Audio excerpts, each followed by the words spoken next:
Blog Talk Radio.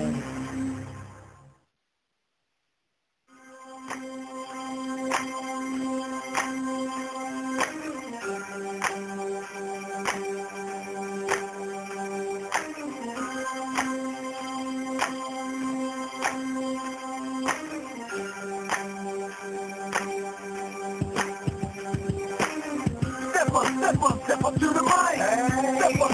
Step up to the mic. Step up to the mic. Step up to the mic. Step up to the mic. The show that decodes and exposes your music. And now, your host, DJ Joshua and Ninja Scroll.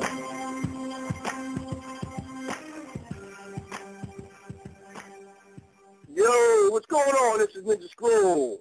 You are listening to Step Up to the Mic right here on Freedomizer Radio. My man DJ Joshua once again is MIA. That means missing in action. For those of you who don't know about the alphabet companies, I guess you can call them. Yeah, we got a good show today, man. We're going to do some things. We're going to talk about a lot of different things today. I got some clips I'm going to play.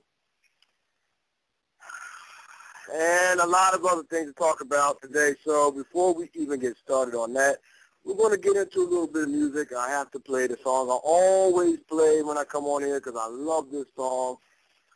It's probably one of my favorite songs. So here is The Arrows, The Father of Lies, right here on Step Up to the Mic on Freedomizer Radio.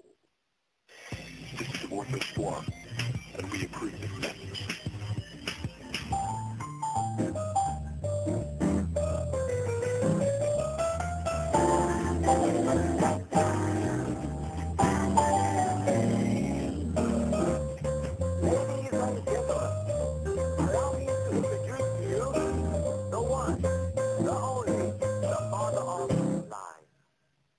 I've been here since the beginning, know exactly how you work. I know all of your cravings, know what makes you go berserk. Been trying from the start just to make you play a part in my infinite rebellion against the Father God. Everything he is, and I make you hate him too. Make you hate him with your actions. It's so easy for me to do, 'cause you like it. Then feels good for the ego, you love it. Oh, come on, baby, let your hair going all the time. I'm winding up like my perfect little puppet. You're my favorite robot. Welcome to the show, but I'm watching you and all of shows with me too, helping me make my life. Oh, and there is a lie that works for everyone. A lie that opens up your heart so I can get me some more of your free will. I'm finding you.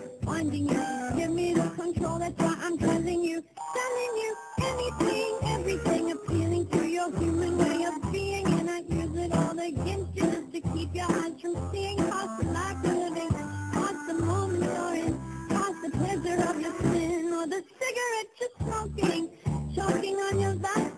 I'll make you drunk with pride, so deeply spun into my system that you won't see the light. Never mind that I'm drowning you, I keep deceiving you, 'cause I don't tell you about the body lovers who has you, who you're free love. I don't tell you about the freedom of forgiveness and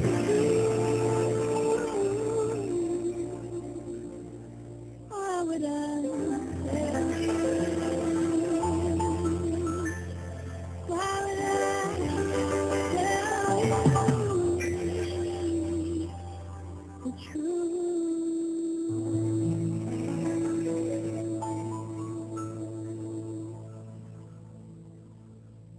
But I'll say that millions of years ago an accident exploded, and you're the result of this cosmic unknown with no real purpose created for no real intent. The reason for your living is just coincidence.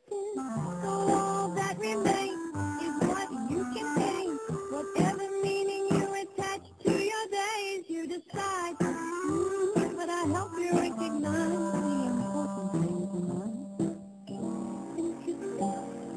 Money is the root of all evil, they say.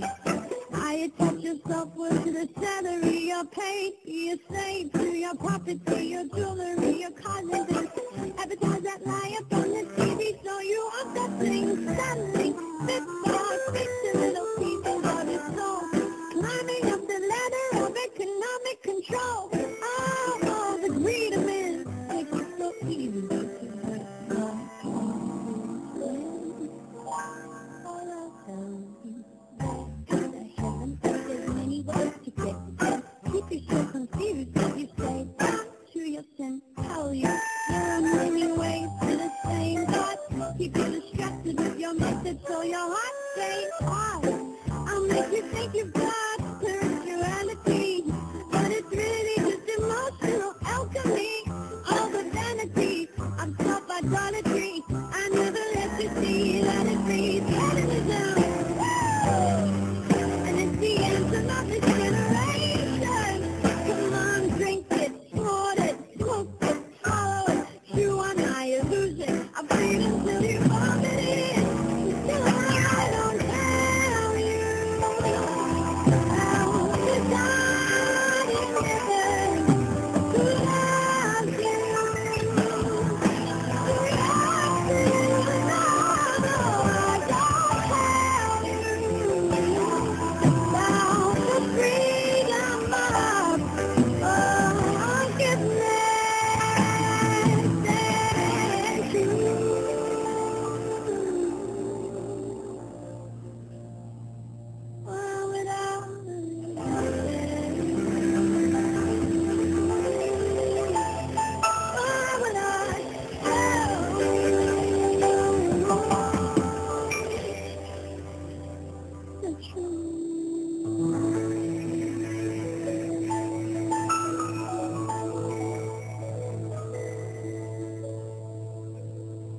All right.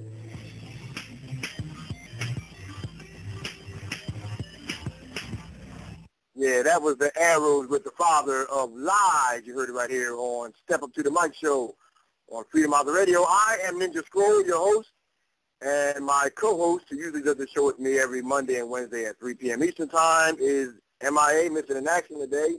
He'll be back with us next week. Hopefully everything will be all right with him. But we're going to keep it rolling. I got some more music to play, and after we get done with the music, we're going to get into our topics and start talking about a whole lot of different things. I got some things about, I'm not even going to get into it. I want y'all to stick around and listen for it. We're going to get into it probably right after this here next song, which is Payday Monsanto, Hiding Behind the Bar, right here on Step Up to the Mic on Freedomizer Radio. The desire to enslave our fellow man is unfortunately intrinsic to the human character.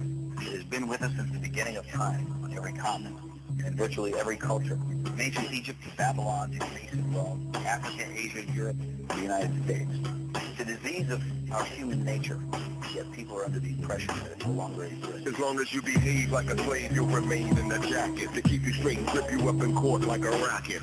Represented, ain't it fantastic? Your attorney and your judge study the same magic. You are an infant, a person is unsound. They give you life vests, take it off and you will drown. At least that's what they try to teach you. They give you A and B, I don't subscribe to either. You should be stone cold through their fallacy when they try to control the debate with a duality. Pick one and you think you got a choice. You've essentially squandered your motherfucking voice. I talk to the masses to see what I find, and eventually I gathered 500,000 like mine. Fuck 1,000,000 men, there's 100 more times than what you thought. That consensus was created by crime. Your First Amendment is better than a doornail. Speaking your mind will get you fined or more jail. We're building bombs that you wouldn't believe. You want the right to bear arms, roll up your sleeves. Your First Amendment is better than a doornail. Speaking your mind will get you fined or more jail. We're building bombs that you wouldn't believe. You want the right to bear arms, roll up your As long as you behave like a slave, you'll remain in amazement, lost in a labyrinth of your enslavement, wandering in a CIA-approved arrangement, listening to a blabbermouth for entertainment. The truth ain't what it's cracked up to be. Patriots are manufactured in a factory. Most so-called hate groups, they've all been to ADL, Southern Poverty Law Center. You might hear my words ungodly and jest, but you don't know about the wicked Dr. Jolly and West, who looked after Tim McVeigh right up until his death. Sirhan, Jack Ruby, and probably the rest. Some say Oswald was just one lone nut. Others will say the CIA murdered JFK, so what? The human animal makes me want to channel Lord Milner and execute everybody who's off kilter. All that's out of order, that's what they're saying. It's free to be brought down. And they ain't playing fluoride in your water, that's what I'm saying. Yeah, it's in your town, and I ain't playing. All that's out of order, that's what they're saying. It's free to be brought down. And they ain't playing fluoride in your water, that's what I'm saying. Monsanto is in your town, and I ain't playing. I am what I am, and that's all that I am, and I am not capable of bowing to a man, and I am not capable of grand jurisdiction, especially considering the fact that you're a fiction, especially considering the fact you ain't real, and I'm flesh, and I'm blood, and I breathe, and I feel, and I'm here, and I'm now, I exist in this time, and the only place that you exist is the mind, and the only evidence of your existence is paper. I'm 80% water, you ain't even made of vapor, you ain't nothing but a figment of the imagination of men and women whose opinions held as legislation. But how does that opinion then create an obligation upon an autonomous sovereign without a nation? I'm saying, as a king I stand above your law, and it doesn't even matter whether or not I cross your bar. The First Amendment is deader than the doornail. Speaking your mind could get you fined or more jail. We're building bombs that you wouldn't believe. You want the right to bear arms? Roll up your sleeves.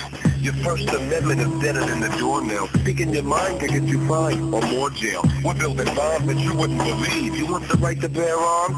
Your beloved America's a British colony de jure. The king funded both sides of the Revolutionary War. The people does not include you. You're a whore. You can verify that in Barron vs. Baltimore.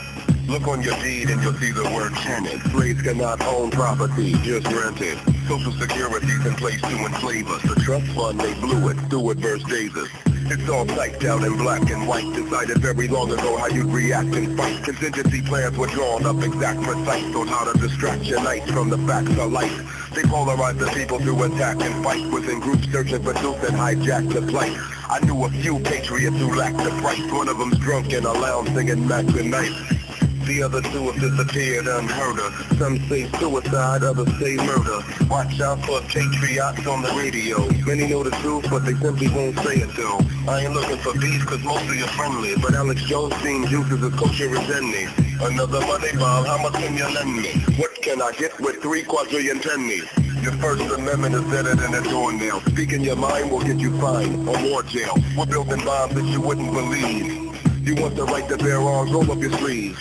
Your First Amendment is deader than the doornail. Speaking your mind will get you fined or more jail. We're building bombs that you wouldn't believe. You want the right to bear arms, roll up your sleeves.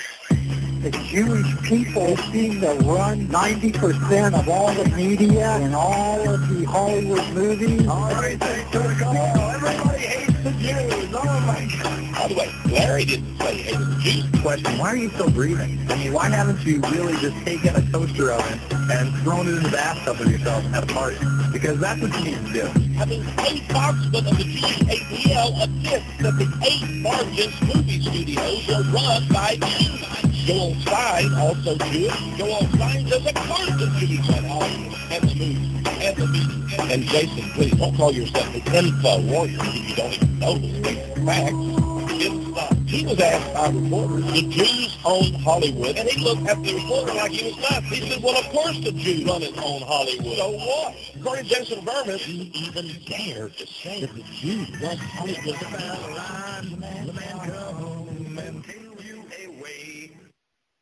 All right, that was Fede Monsanto right there. We're going to keep it moving here. I want to talk a little bit about the thing. So what I'm going to do is I'm going to bring up a couple of things we want to talk about today. And you guys feel free to call in, 1-347-324-3704. That's 1-347-324-3704. We're going to get into some topics. We got pole dancing for Jesus. I'm going to play a clip that I found. Oh, boy, this is sick. Pole dancing for Jesus. We're going to talk about that. We're going to talk a little bit about selling your soul for fame and fortune. And if I don't know if you guys believe that's possible. You know, I personally believe that it happens, and not only in the music industry, but also in the entertainment industry in general, as far as acting and all the other stuff that goes on. So I believe that does happen. You know, you guys feel free to call in 1-347-324-3704. I think we'll get into the polls, and you know what? I might wait for that. It's a little early in the show. I think I'll play a little more music, and then we'll get into the topics of the day. Oh, also, I got something about Eminem here. This is an older story, actually, but a guy killed his family because he was following the lyrics of Eminem. So very interesting stuff on today's show. Make sure you guys hang in there and check it out. And also, what do you guys think about Obama's speech on Monday? I didn't see him talk to Katie Couric, you know, when she interviewed him the following day. But what do you guys think about the speech that Obama had on Monday? Boy, we're going to talk about that too. So stick around. We're going to play a little more music, and we'll get right back here. Ninja Scroll with the Patriot Act right here on Step Up to the Mic, Freedomizer Radio.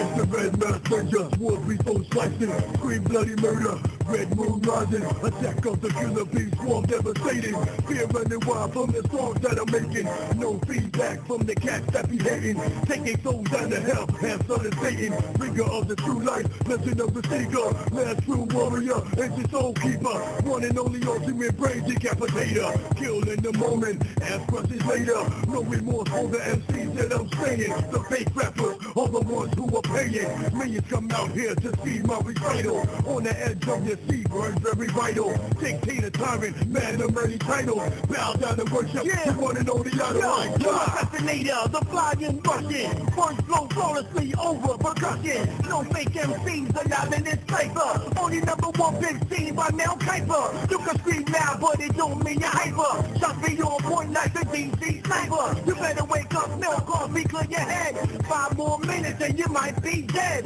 many fake MCs, they cling silver tongue, black mask enters and now they neck wrong, invincible warrior, what I've become, garbage out your mouth, no just like Helton, unconscious rappers, they need to be hung, ninja fist busting lips, now your mouth dumb, rulers of the world got us feeding on crumbs, modern day slavery, bottom fish scum. First thing we do is send a false flag attack, sit back and watch how the blind should react, case free for help, we say we got your back, make up corrupt laws to Patriot Act. First thing we do is send a false flag attack, sit back and watch how the blind should react, case free for help, we say we got your back, make up corrupt laws to Patriot Act. It's the brown mass ninja, psychotic killer, underground dweller, fear instiller, mass media, soul cleansing devil, true law breaker, government rebel, mad mass maniacs breaking in your door when the president signs off for Rex 84. Turmoil to chaos, I don't want no more. Beast on the 7 hills, Babylon whore. Time we wake up, even up the score. Stick around the corners with guns ready for war. Sleepwalking people, the rich and the poor, too oblivious to realize what we fight for. You wanna run down and get baked at the shore.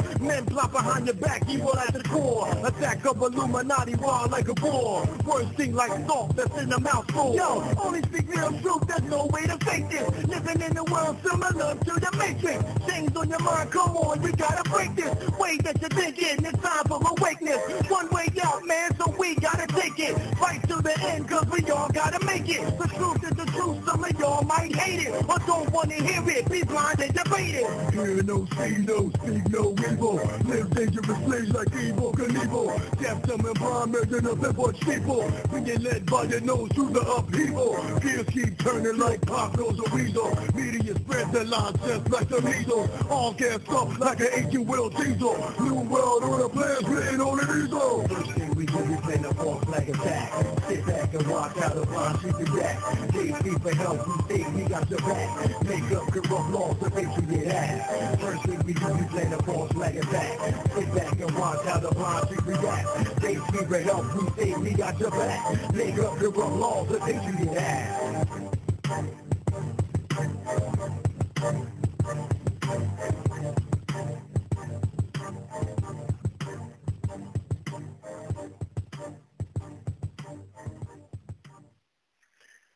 that's Ninja Square right there with the Patriot Act. You heard it right here on Step Up to the Mic show on Freedomizer Radio. I am Ninja Scroll. My co-host, DJ Joshua, is missing in action today. So I'm holding it down for both of us here today, and we're just going to keep it moving like we always do. Now, I want to talk a little bit about this, our president, and what he said in his speech on Monday. It was a lot. He said a lot of nothing, basically. He was trying to explain our reasoning for being in Libya and fighting the war in Libya.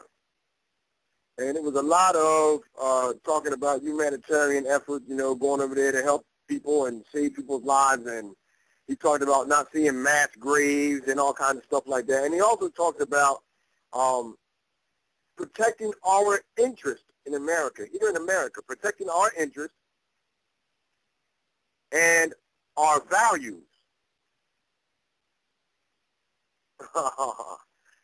You got to ask yourself, what is he talking about? What does he mean protecting our values? From what? What's he protecting our values from? And who is he protecting them from? I don't know. I think it's funny how he uses certain words to make people feel bad, you know, and then feel good, you know, and then try to make people feel good about what we're doing. And it is unconstitutional, this whole war that we're in. And it is a war. Don't let anybody tell you different. They're going to talk a lot of different stuff like it's not a war, it's like an intervention or something like that. It's a war. We're in a war with Libya. And when they say they're passing it over to NATO, all they're doing is taking it from the right hand to the left hand, basically. It's still the United States. Whenever NATO, the word NATO was involved, North Atlantic Treaty Organization, it's the United States. And they use these words to try to make you think that it's somebody else leading the charge. No, it's us, the United States, over there in Libya in a war, an unconstitutional war.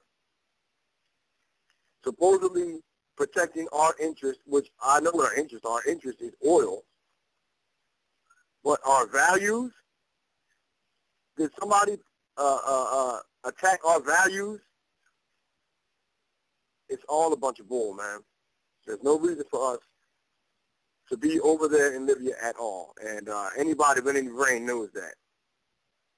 You know, he also talked about how some people say we should be fighting wars over here or taking care of business at home. And that is what we should be doing. We're spending trillions of dollars over there protecting other people. Let them have their own civil war. Let them handle themselves. We need to handle what's happening here. We got unemployment skyrocketing. We're in a deep recession. I call it a depression. Come on. Housing market, terrible. People, 44 million, almost one-third of Americans are on food stamps. Half of the country makes $25,000 or less a year. And we're over in Libya protecting somebody else's people instead of taking care of business here at home. Now, and I asked this question, what would happen? And, did you know there were 40 protests in the United States in 40 different cities over the weekend? Over this past weekend, 40 different protests. The same, and people are mad about the same things that they're mad about in Egypt and Yemen and Bahrain and Libya. They're all mad about the same things. And they're protesting over here. What is our government prepared to do to us when we start taking to the streets? Because I believe it's going to happen. And I believe they have a plan for that. I truly believe they have a plan for us when we take to the streets. I'm not advocating anybody doing anything. If you do, let it be nonviolent. I mean, there's nothing wrong with going to the streets with signs and protesting and voicing your opinion. That's what our First Amendment right says to do. We have a right of freedom of speech. So we need to use that right. And that's what happened in these other 40 cities. There were nonviolent protests, and it was no coverage at all. None. I didn't hear about this. I had to go do research to find out about it. I'm sure some of you guys didn't hear anything about it until maybe now, and I still encourage you to go do research about it. But there was no coverage on the mainstream media. You didn't see it. I didn't see it on my local news. Does it have to happen here? I live in New Jersey. Does it have to happen in the Philadelphia area in order for them to cover it? Or is it news when it's elsewhere in our country? When you have 40 different protests in 40 different cities, isn't that news that I need to know about in my area? And in your area, shouldn't your local news cover that? And not just the local news, CNN and MSNBC and all of it. It wasn't covered. You know why? Because nobody was fighting. You let us start fighting and going crazy and stuff. I don't know if you know they'll cover it then. They'll make the protesters look bad. That's the aim of it all. You know, I'm sitting here and I'm watching people that I know stuck in the system, and it's not funny. I guess it is kind of funny in a way, but you can see everything being awake. You can see everything in a different view, and I see everything in a different view, and I see the people that are close to me that aren't awake doing these things and telling other people that they need to do things like you need to get a bank account, you need to get this, you need to do that, you have to have all these things. Because they're stuck in the system and they don't even realize what it does or why they're told they have to get these things. They don't even question if they should get them. Nobody questions, do I need a bank account? You just automatically get a job and go get a bank account. What happens to the money that's in your bank account? Where does the interest go? Who's making money off of your money? These are all questions that we need to answer. And these are all questions that we need to ask, period. But I just wanted to know your guys' opinion. The phone lines are open 1-347-324-3704. That's 1-347-324-3704. Call in anytime and voice your opinion of what Obama talked about on Monday.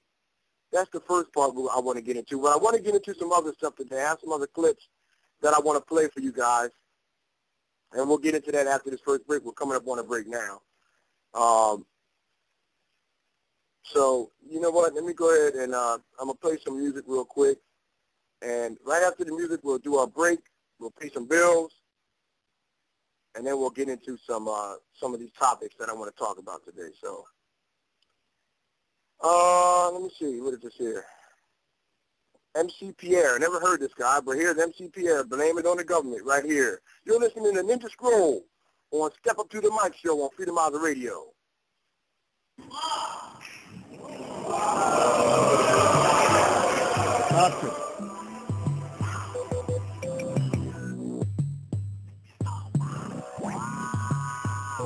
Blame it on the news, never tell the truth.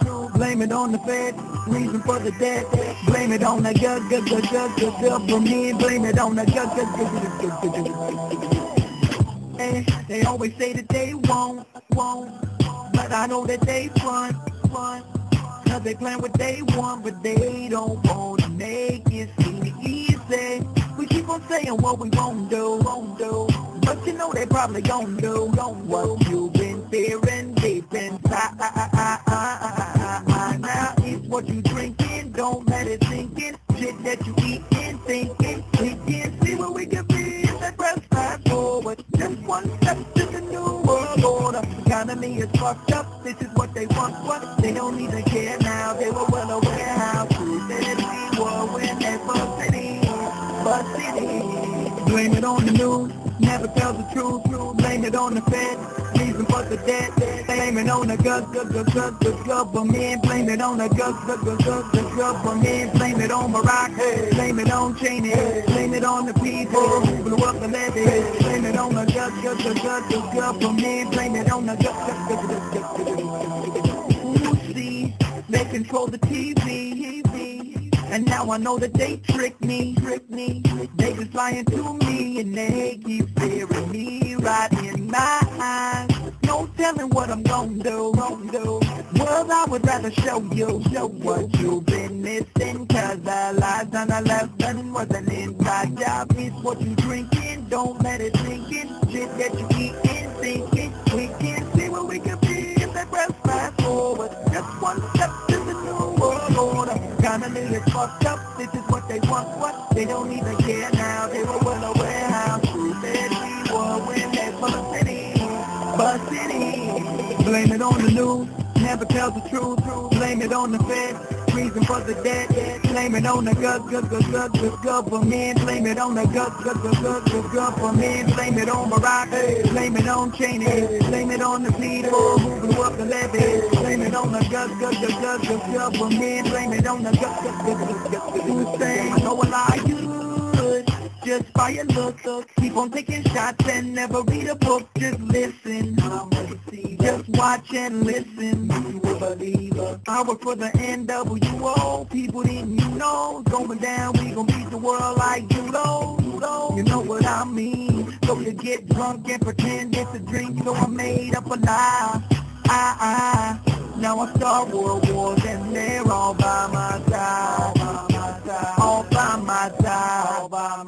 We wanna take all your lies. The deficit got bigger. You already knew what the figure. Had them looking at the president like, oh, that nigga. Blame it on the news, never tell the truth. Blame it on the Fed, reason for the debt. Blame it on the government. Blame it on the government. Blame it on Barack. Blame it on Cheney. Blame it on the people who blew up the levee. Blame it on the government. Blame it on the to the elitists popping bottles with the blood inside a cup, screaming money ain't a thing, cause they make it all up. Just die. I hope you die.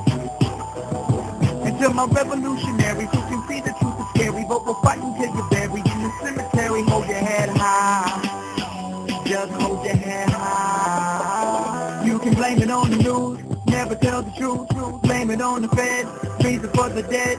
Blame it on the government. Blame it on the government. Blame it on Barack. Blame it on Cheney. Blame it on the people who blew up the levee. Blame it on the government. Blame it on the in creating the kind of world order that I think all of us would like to see.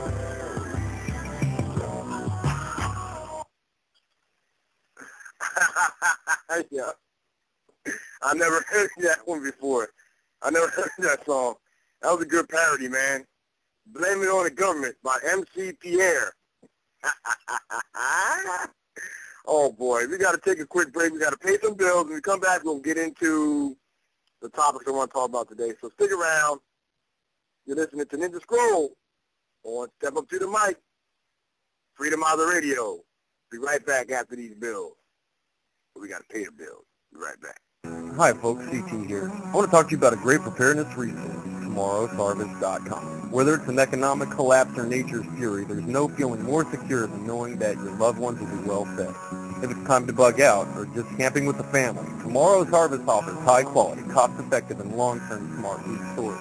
Get your free sample. The choices are great. From blueberry pancakes to the cowboy chili, no one else has the meal variety of Tomorrow's Harvest. They also provide other survival necessities. Check out the various packages and customize your meal supply. Remember, there's no reason for fear today when you're prepared with Tomorrow's Harvest. Go to www.tomorrowsharvest.com and tell them you're Freedomizer.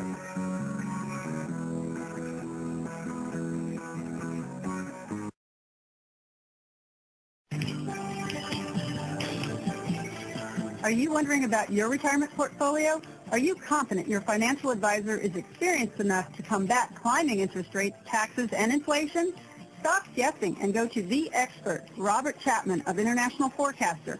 When you subscribe to the International Forecaster, you get Robert Chapman's 45 years of experience, concise investment recommendations. Who needs sugar-coated excuses when you can get the hard facts and proven investment leads you can't get anywhere else? Subscribe now for a free introductory copy to Robert Chapman's International Forecaster. Experience the difference. Subscribe now online at the 3Ws.theinternationalforecaster.com. When you subscribe, you can email Robert Chapman directly to obtain tailored investment advice just for you. Don't wait. Get online and subscribe today. The 3Ws.theinternationalforecaster.com. Hey, Freedomizers, have you started your food storage yet? Are you dehydrating your own organic fruits and vegetables? Proof Negative here is going to tell you to check out dehydrate2store.com, where Tammy is going to show you how to dehydrate your own fruits and vegetables so that you can have the best food storage possible. Why waste money on inferior products when you could do it yourself? Easy. Check out dehydrate2store.com. I am an autonomous government agent here to steal your livelihood. Not so fast. I'm Sovereign Filing Solutions. And I'm the Sovereign. We're teamed up to bring you the truth without censorship. Are you tired of being fed multi-million-dollar media lies? Are you ready for the real story?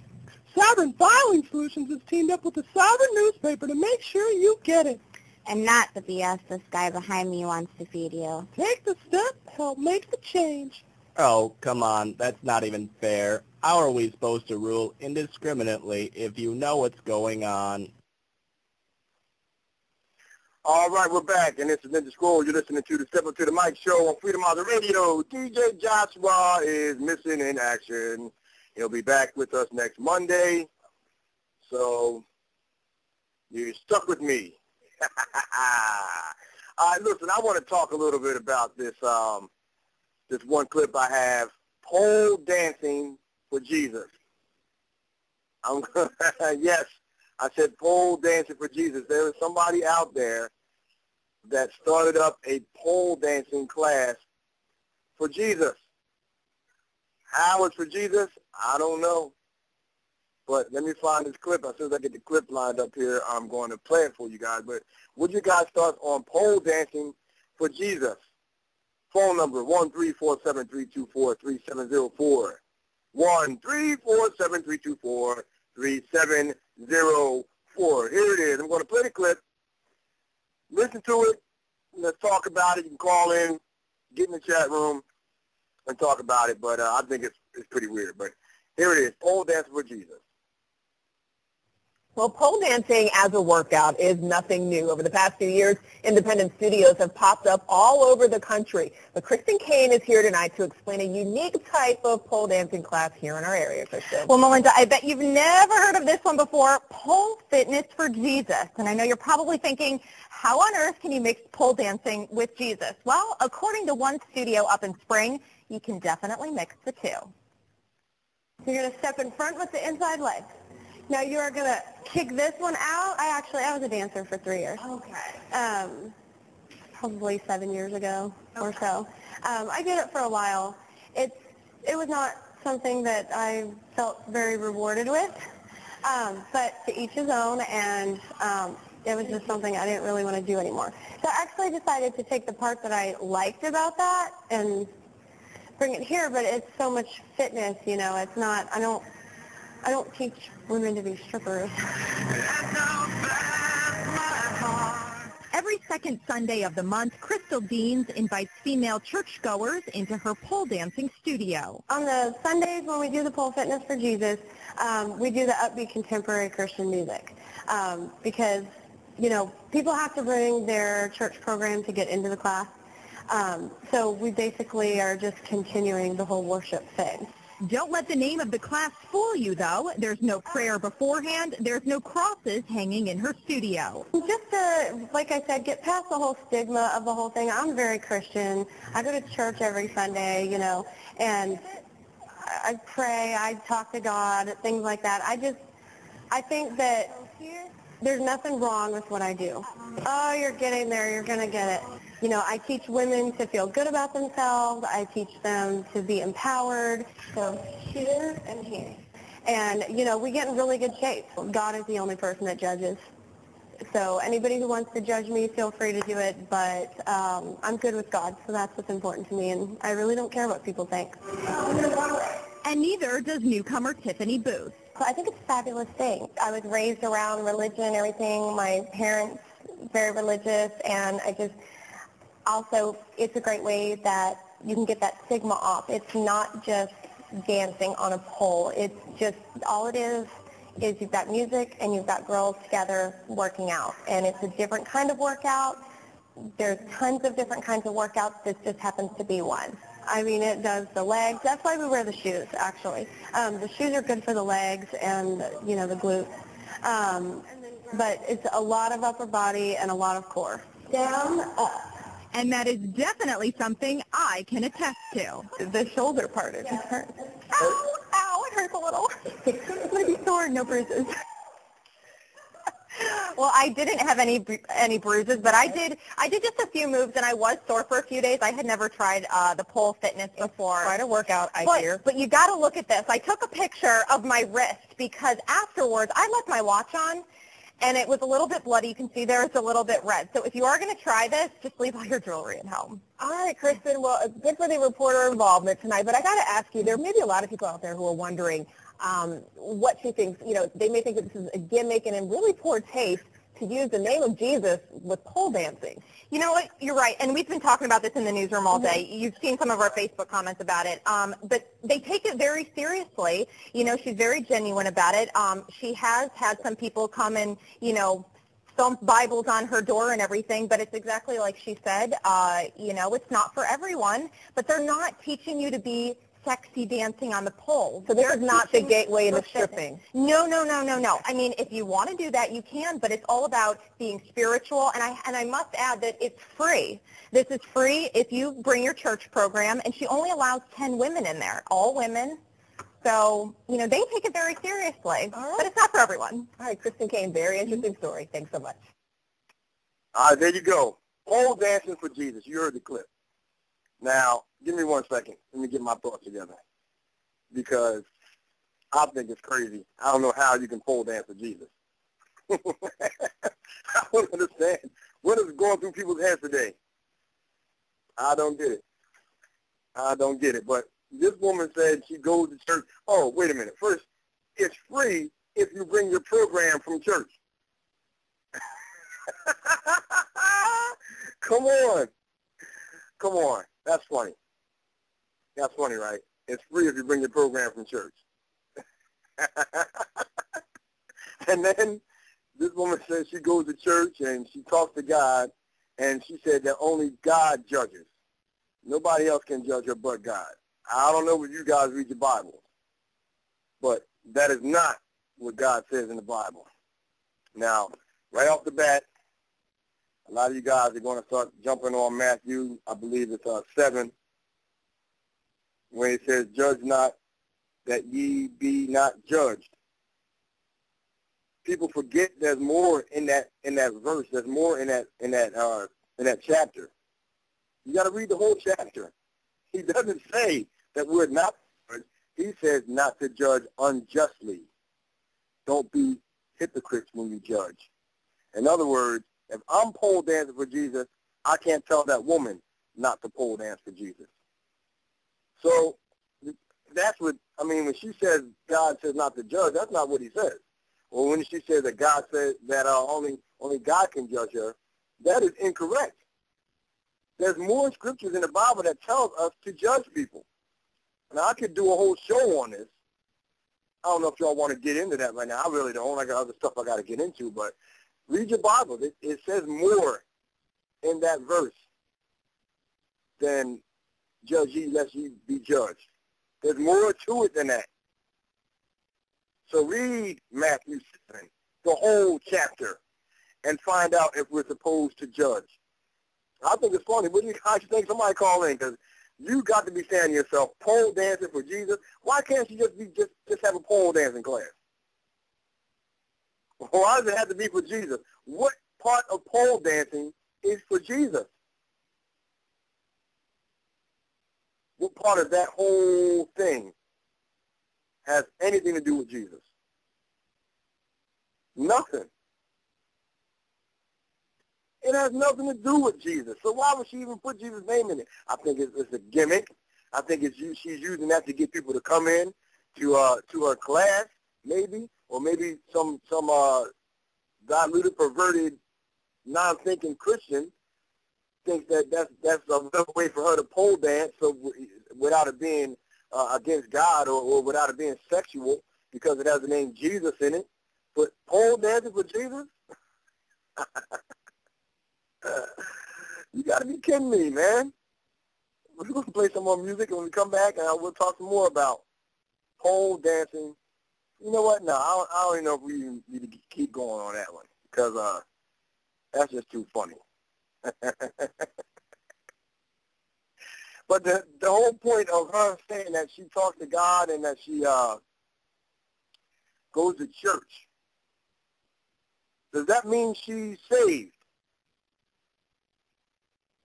Does that mean that she is going to heaven and that she's saved by the blood of Jesus Christ just because she goes to church? Is that a deception that Satan uses to make people think that they're going to heaven because they're good or because they go to church? I have to say it's a deception. It doesn't matter if you go to church. There's a lot of people that go to church that are going to hell because they're not saved. But this woman got pole dancing for Jesus. Wow. I don't get it. Here's my man, Vinny Paz. I believe this is his song. Yeah, this is Vinny Paz. End of Days right here on Step Up to the Mic with Ninja Scroll, Freedomizer Radio. We come back, we're going to talk some more. The greatest form of control is where you think you're free, when you're being fundamentally manipulated and dictated. One form of dictatorship is being in a prison cell and you can see the bars and touch it. The other one is sitting in a prison cell but you can't see the bar, you think you're free. What the human race is suffering from is mass hypnosis. We are being hypnotized by people like this.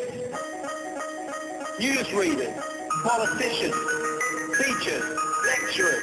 We are in a country and in a world that is being run by unbelievably sick people. The chasm between what we're told is going on and what is really going on is absolutely enormous. It's like we all know what's going down, but no one's saying what happens to the home and brain. Motherfuckers take the phone this down when no one's talking about how they know it's not a big thing. And everybody's just walking around, that ain't the time we wanna wake up to a shot in the brain. But it's too late, we need to be ready to raise up. Well, drums and danger. Everybody is slaves, only some are aware that the government releasing poison in the air. That's the reason I collect so many guns in my lab. I ain't never cross-slipping, never underprepared. Yeah, they shade sign on me, they just spray the crowd. George Bush the Grand, time to balance the crowd. They want you to believe a lot of the enemy Saudi. The enemy ain't Saudi, the enemy around me. It's fluoride in the water, but nobody knows that. It's also a problem getting greedy and broke. Now, I had to stop that because I don't know if on your end it was breaking up. On my end, it was really breaking up really bad. So, I want to play that song. I like that song, but we have to get a better copy of that one. It's just really breaking up very badly. So I'm going to find something else to play here. And then, but you guys want to call in, the phone number is 1-347-324-3704. That is 1-347-324-3704. You know, I want to talk about this other thing before I even get playing any more music. Let me find this here, this clip. Okay, here we go. This happened about 2 years ago, but I thought that it was worth bringing back up to let you guys hear to get your thoughts on it. There was a guy. I'll let the clip say everything. I'm just gonna set it up a little bit. This guy killed his entire family except for his 4-year-old son, who he tried to kill, but his 4-year-old son survived because he was. You know what? I'm just gonna play the clip and then let you guys hear it, and you guys let me know what you think. Michael Miller told police he tucked his son into bed that night. They said a prayer together, asking God to keep them safe. 6 hours later, he says he stabbed his son 11 times and killed his wife and daughter. 911, what is your emergency? I just killed my family with a knife. All of them, all three of them. 29-year-old Michael Miller, covered in blood, talking to 911 operators minutes after killing his wife Adriana, his 9-year-old daughter Valerie, and critically injuring his 4-year-old son Brian. They woke up, I was threatening my wife with a knife, and my kids came out, and I killed my wife, and I killed both my kids. Okay, are you sure you're not dreaming, Michael?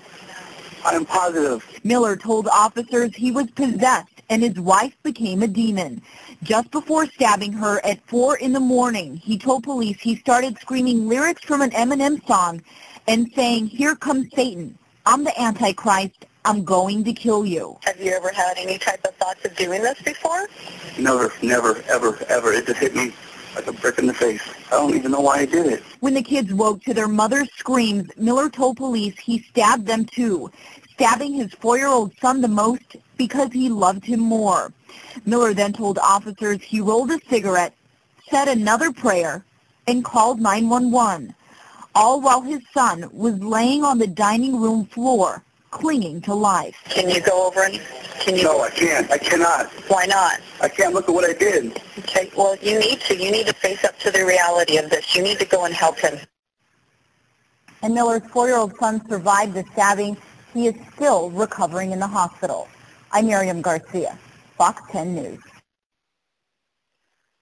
All right, I wanted to play that because this show is basically all about, symbolism in the music industry and videos, satanic messages in music. And I do a lot of stuff when I talk about music. Mainly, for me, it's about hip-hop and R&B because right now they are at the forefront of the music industry. Most people listen to more hip-hop and R&B than any other style of music, I believe.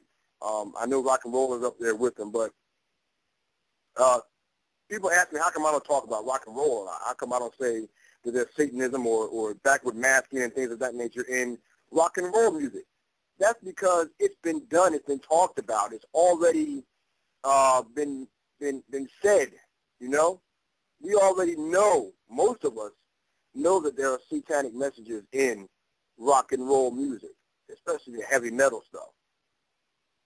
But right now, what's happening with the hip-hop and R&B is this stuff is being put right in your face. I mean, they're just like, here, they're just showing you the symbols in the videos at the concerts. They got you putting up the diamond, that's not a diamond, the triangle, Jay-Z with his eye in the middle, Beyonce does it. They wear stuff, they wear Baphomet on their shirts. They have costumes designed like Baphomet. The music itself is satanic. When you look at a lot of the lyrics from Eminem to Jay-Z, it's a lot of satanic lyrics in it, and it's right in your face stuff. They don't even have to backward mask anymore, which I'm sure they still do, but they don't even do that anymore. They just show you here, this is what we're doing. And I wanted to play that clip because Eminem is at the forefront of that. Eminem has a lot of crazy lyrics. We talked about that a couple of weeks ago on the show here, and I don't know if you guys ever listened to the archives of these shows, but I talked about Eminem. I read some of his lyrics right over the air, and he has a lot of crazy lyrics. We talked about killing people. He talks about sodomizing people, having sex with men, I'm not going to get in and say everything that he said, but, I mean, come on. Is it possible? I believe it's possible. But is it possible to be possessed, or for this music to influence us to do things like this guy did. And he came out and said himself that he was screaming the lyrics from an Eminem song, and the lyrics in that Eminem song were telling him to do exactly what he did. So does music affect us? Can it influence us? I have to say it can. Think about when you watch a movie. If the movie didn't have any music in it, would it affect you? When a sad part in the movie comes in, would you get that feeling in your gut or in your throat that you want to cry if the sad music didn't come on? Does it have an effect on us? This guy did. This guy killed his wife, his 9-year-old daughter, and tried to kill his 4-year-old son while screaming the lyrics of an Eminem song that was telling him to do exactly that. Around the same time it was telling him. Can music affect us? These are things that we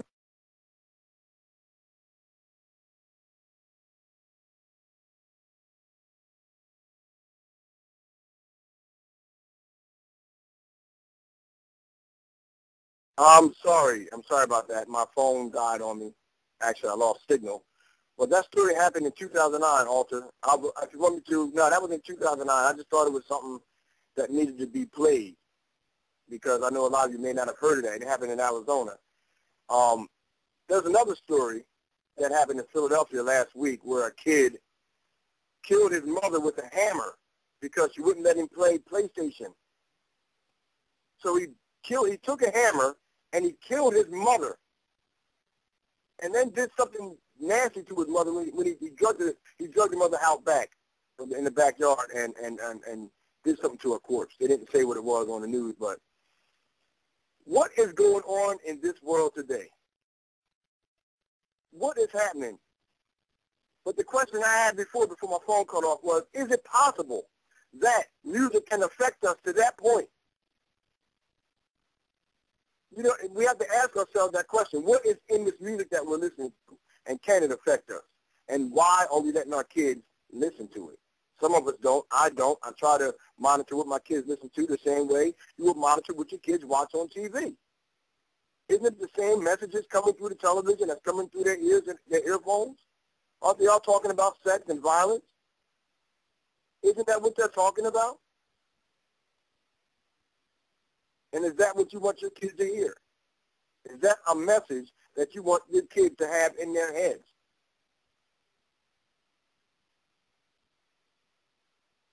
So, also, just to answer your question, now that happened in 2009, but I had that clip, and I just wanted to play that because everybody knows this show is about. It's about the music industry and the things in our music. This guy killed his family and almost killed his 4-year-old son. His 4-year-old son lived. I want to play it again for you guys that just came in here. And while I'm playing it, I'm going to go change my battery on my phone. But I think it needs to be heard again.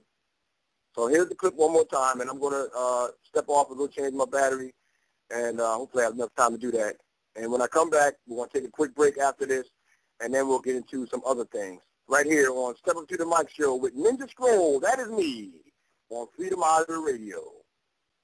Michael Miller told police he tucked his son into bed that night. They said a prayer together, asking God to keep them safe. 6 hours later, he says he stabbed his son 11 times and killed his wife and daughter. 911, what is your emergency? I just killed my family with a knife. All of them, all three of them. 29-year-old Michael Miller, covered in blood, talking to 911 operators minutes after killing his wife Adriana, his 9-year-old daughter Valerie, and critically injuring his 4-year-old son Brian. They woke up, I was threatening my wife with a knife, and my kids came out. I killed my wife and I killed both my kids. Okay, are you sure you're not dreaming, Michael? I am positive. Miller told officers he was possessed and his wife became a demon. Just before stabbing her at 4 in the morning, he told police he started screaming lyrics from an Eminem song and saying, "Here comes Satan. I'm the Antichrist. I'm going to kill you." Have you ever had any type of thoughts of doing this before? Never, ever, ever. It just hit me like a brick in the face. I don't even know why I did it. When the kids woke to their mother's screams, Miller told police he stabbed them too, stabbing his 4-year-old son the most because he loved him more.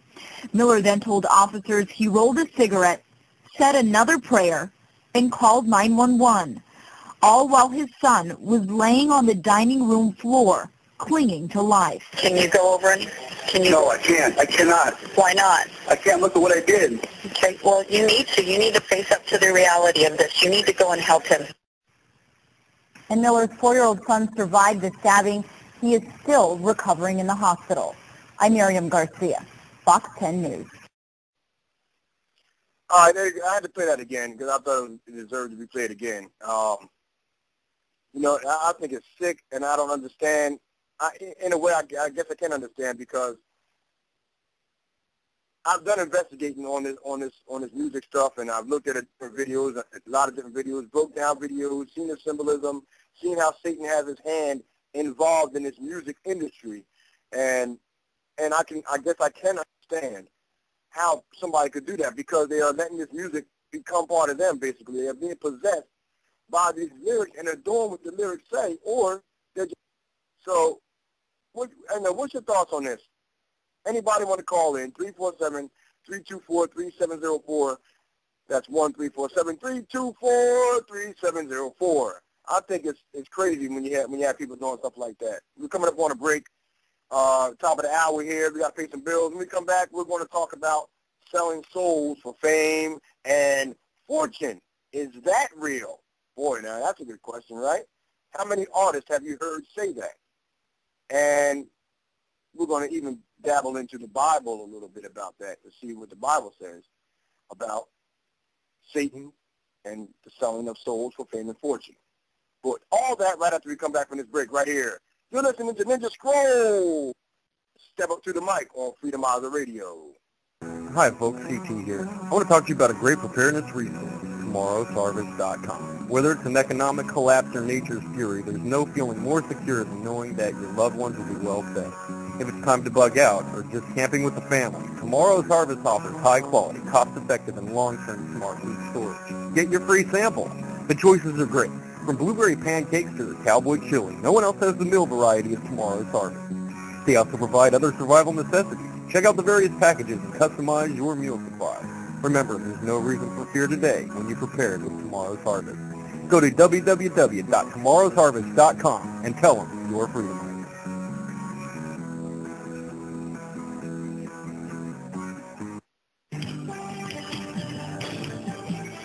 Are you wondering about your retirement portfolio? Are you confident your financial advisor is experienced enough to combat climbing interest rates, taxes, and inflation? Stop guessing and go to the expert, Robert Chapman of International Forecaster.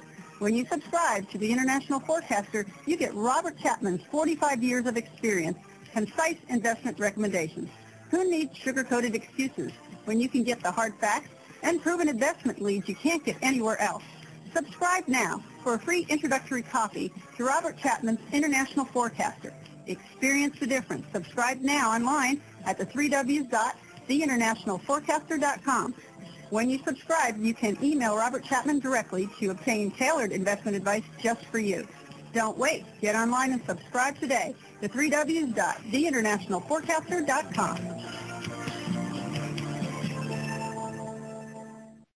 Hey, Freedomizers. Have you started your food storage yet? Are you dehydrating your own organic fruits and vegetables? Proof Negative here is going to tell you to check out dehydrate2store.com, where Tammy is going to show you how to dehydrate your own fruits and vegetables so that you can have the best food storage possible. Why waste money on inferior products when you could do it yourself? Easy. Check out dehydrate2store.com.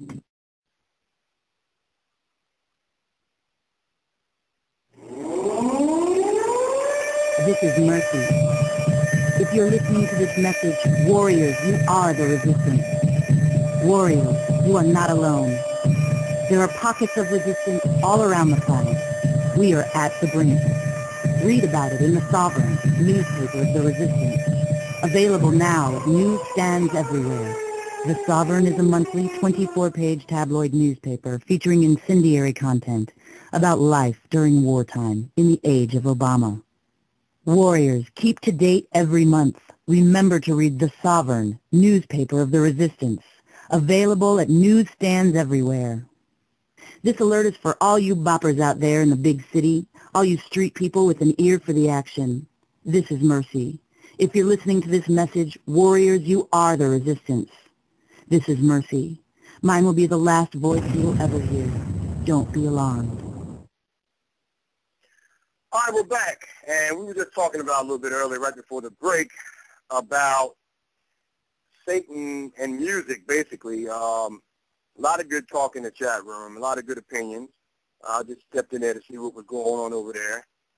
I honestly believe that music does have a way of making you do certain things. It can make you believe certain things. The clip we just played was a guy from 2009 who killed his wife and daughter and tried to kill his 4-year-old son while singing an Eminem song that was telling him to do that.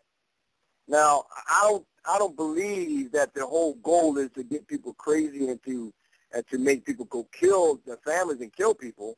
But I believe that the reason Satan uses music is to influence people to do whatever he wants. It's to manipulate their mind. It's to make people think the way he wants them to think.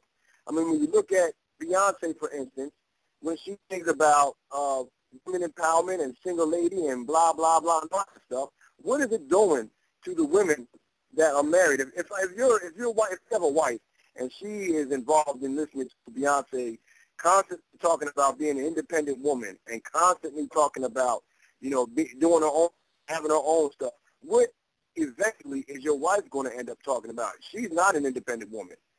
She's not single. So what effect will it have on your wife? That's what you gotta look at. I don't think that it's geared to cause people to go out and kill people, and it did it in that instance. But I don't think that that's the whole thing. I think it's more of a mind manipulation thing. It's a program. They call it radio programs for a reason. And the same thing with television. Television is used to program you. So why is it any different if television is used to program, which most of us here do? Why is it any different when we talk about music? Now, I want to get into people selling their soul to the devil, and I want to see what people have to say about this. I have a clip I'm going to play. How many musicians have to sing, rap, or talk about selling their soul to the devil before we start taking it seriously? And I'm going to read some of the Bible first of all. What does the Bible say about it, and is it possible? All right, so I'm going to read real fast out of Matthew chapter 4, and this is let me just find a good verse here. Okay, Matthew chapter 4, verse 8. Even though all of this you should read to get the whole gist of what I'm saying, but in the interest of time, I'm just going to read a couple verses here. So this is Matthew chapter 4, verse 8. Again, the devil taketh him up into exceeding high mountain, and showeth him all the kingdoms of the world, and the glory of them, and saith unto him, all these things I will give thee, if thou wilt fall down and worship me. Then Jesus saith unto him, get thee hence, Satan, for it is written, thou shalt worship the Lord thy God, and him only shalt thou serve. Now, that right there, that verse, those verses that I was talking about, was Satan taking Jesus up onto the mountain and showing him all of the kingdoms of the world and saying, I'll give all of these to you. And Satan has the power to do that because right now this is Satan's world, and you can look that up in 1 Corinthians chapter 4, I believe it is. But Satan is given. He says, look, Jesus, if you worship me, I'll give you all these things. Why is it so hard for us to believe that that can happen today with us? If he tempted Jesus, why is it so difficult to believe that he won't tempt us with the same thing? And that some people will buy it. Some people will take the temptation. I see Nikki's on the line. Nikki, I'm going to play this clip real fast, and then I'll bring you on so we can talk. And but yeah, let's talk about that. You guys good, and let's talk about it in the chat room. I'm enjoying it. So here we go. I'm going to play this clip, and then we'll get into it right after this. Here we go.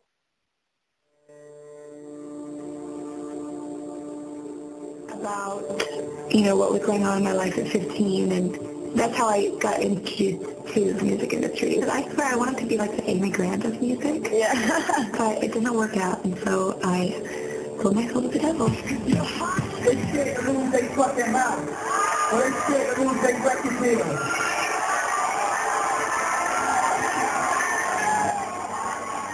I sold my soul to the devil. I know it's a crack deal. You can play with a few toys like a Happy Meal. If I could go back, I never would have rapped. I sold my soul to the devil, I'll never get it back. I just want to leave this game with level-headed back. Imagine going from being and knowing to seeing everything close, and all you did was just rob and seeing. It's fucking crazy. And all I wanted was to get paid. And like, I want to can't get saved me. I can't die, my boo-boo's about to have my baby. I think it's too late for praying. Hold up, her voice spoke to me and it slowly started to fade. Bring your lifestyle to me, you'll make it better. And how long will I live? How will I be the G that I was? If I better do get a maximum dream, girl. So relax yourself, let me take control. Close your eyes, my son. My eyes are closed. Still out here doing your songs, you're still on tour. I do, but I don't take it for granted. Why do you still do it? Why are you still out here? Well, it goes back to the destiny thing. I made a bargain with it, a long time ago, and I'm holding up my hand. What was your bargain? To get where I am now. Should I ask who you made the bargain with? with the chief commander. On this earth? And this earth, and then in the world we can't see.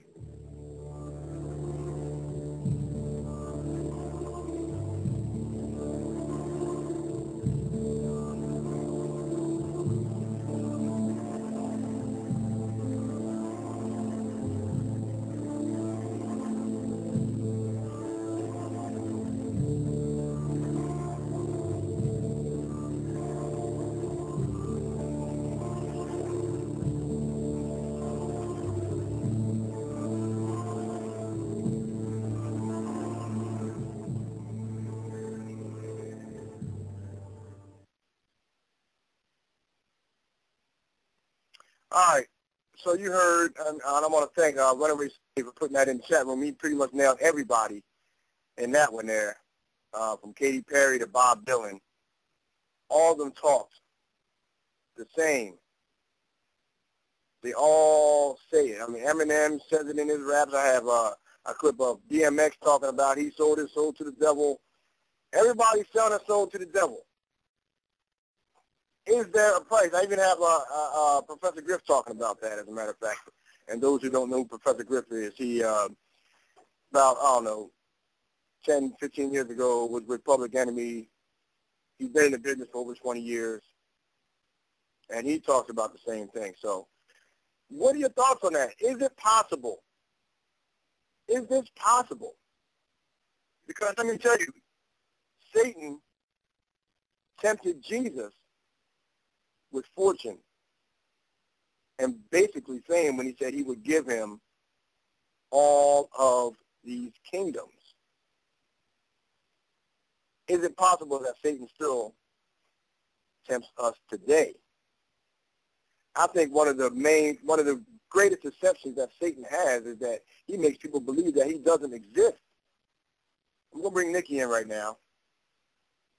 And her show is coming on in about 15 minutes. I'm going to bring her on. We'll talk a little bit, and then we'll go in and we'll talk some about what she's got going on in her show.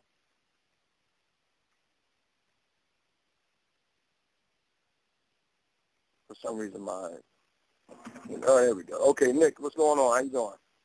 I'm trying to hang in there. My Skype still doesn't want to work. I actually just had to restart my computer. Skype can't connect. I've had some problems altogether, so I'm on my phone, which I may have to do from my part of the show, whatever. Not like that's not possible. Kind of sucks. I may have to call Helton in a second and see if he can just call in insteed. So, wow. This kind of sucks. I can't believe I can't get Skype to connect. It seems like Blog Talk's had a lot of problems with Skype lately. I heard that same complaint over and over again from people. Yeah, and no, what's so weird is I can't even get into Skype. I mean, we're talking like it's not working for me. I have access to just about every other program I can, but as of the idea of Skype working, it's not happening. I don't get it because I'm not opening it in Blog Talk. I'm literally opening it on my computer and it's not going. Oh, so it's not even the fact that it's Blog Talk. It's actually the site itself. Yeah, it's odd. So I'm about to log in under Freedomizer. I'll log in under co-host. I may have to just stay on the phone. It's kind of upset for me. I don't know what's wrong. Well, let me ask you what your thoughts It's actually been a great day, man. It is actually so cold here. And what you're talking about, okay, this whole idea about is it possible? No, everything is possible. Anything anyone can conceive of is technically possible here and now. Wow, that was my phone. It's absolutely insane. And I got to answer this other call, so I'm going to be back in like 2 seconds, but you got to give me a second. So go ahead, I'm here. I'll just take your time, and then whenever you're ready to jump on, I'll bring you back on. Well, once again, I agree with Nick, what you said. Anything is possible. How can you, like I said, when it comes to Satan, his deception, his biggest way of him being able to do the things that he does is to make us believe he does not exist. How many people do you know don't believe that Satan exists? How many people do you know don't believe that Satan exists? And by doing that, he can work behind the scenes freely without anybody doing anything. I think that's a big deception. But I want to talk. What do you guys think about this guy that killed his family singing the Eminem song? I thought I had the Eminem song. I don't really want to play it. I'm going to see if I uploaded it. Yeah, and I know I can pull up the lyrics, but I'll do that on Monday, and then put the link into the chat room so you guys can talk about it. I think we have a call on the line right here. Let's bring this call in. Talk Art, step up to the mic on Freedomizer Radio with Ninja Scroll. What's going on? Hey, Ninja Scully. I guess it's the first time I've called your program. I believe I've talked to all the others. Well, thank you for calling in, man. Yeah. I was going to tell you something, an observation I made the other day at work. Talk about how pervasive and how influential TV is. Well, I was having lunch in the dining room at work, and the new Geico commercial was coming on. And I like the Geico commercials. Well, anyway, there was some guys sitting on the table in front of me that were eating also. And I noticed that everybody knows that cue when the gentleman comes on and he says, I don't know his name, but he does his little pitch.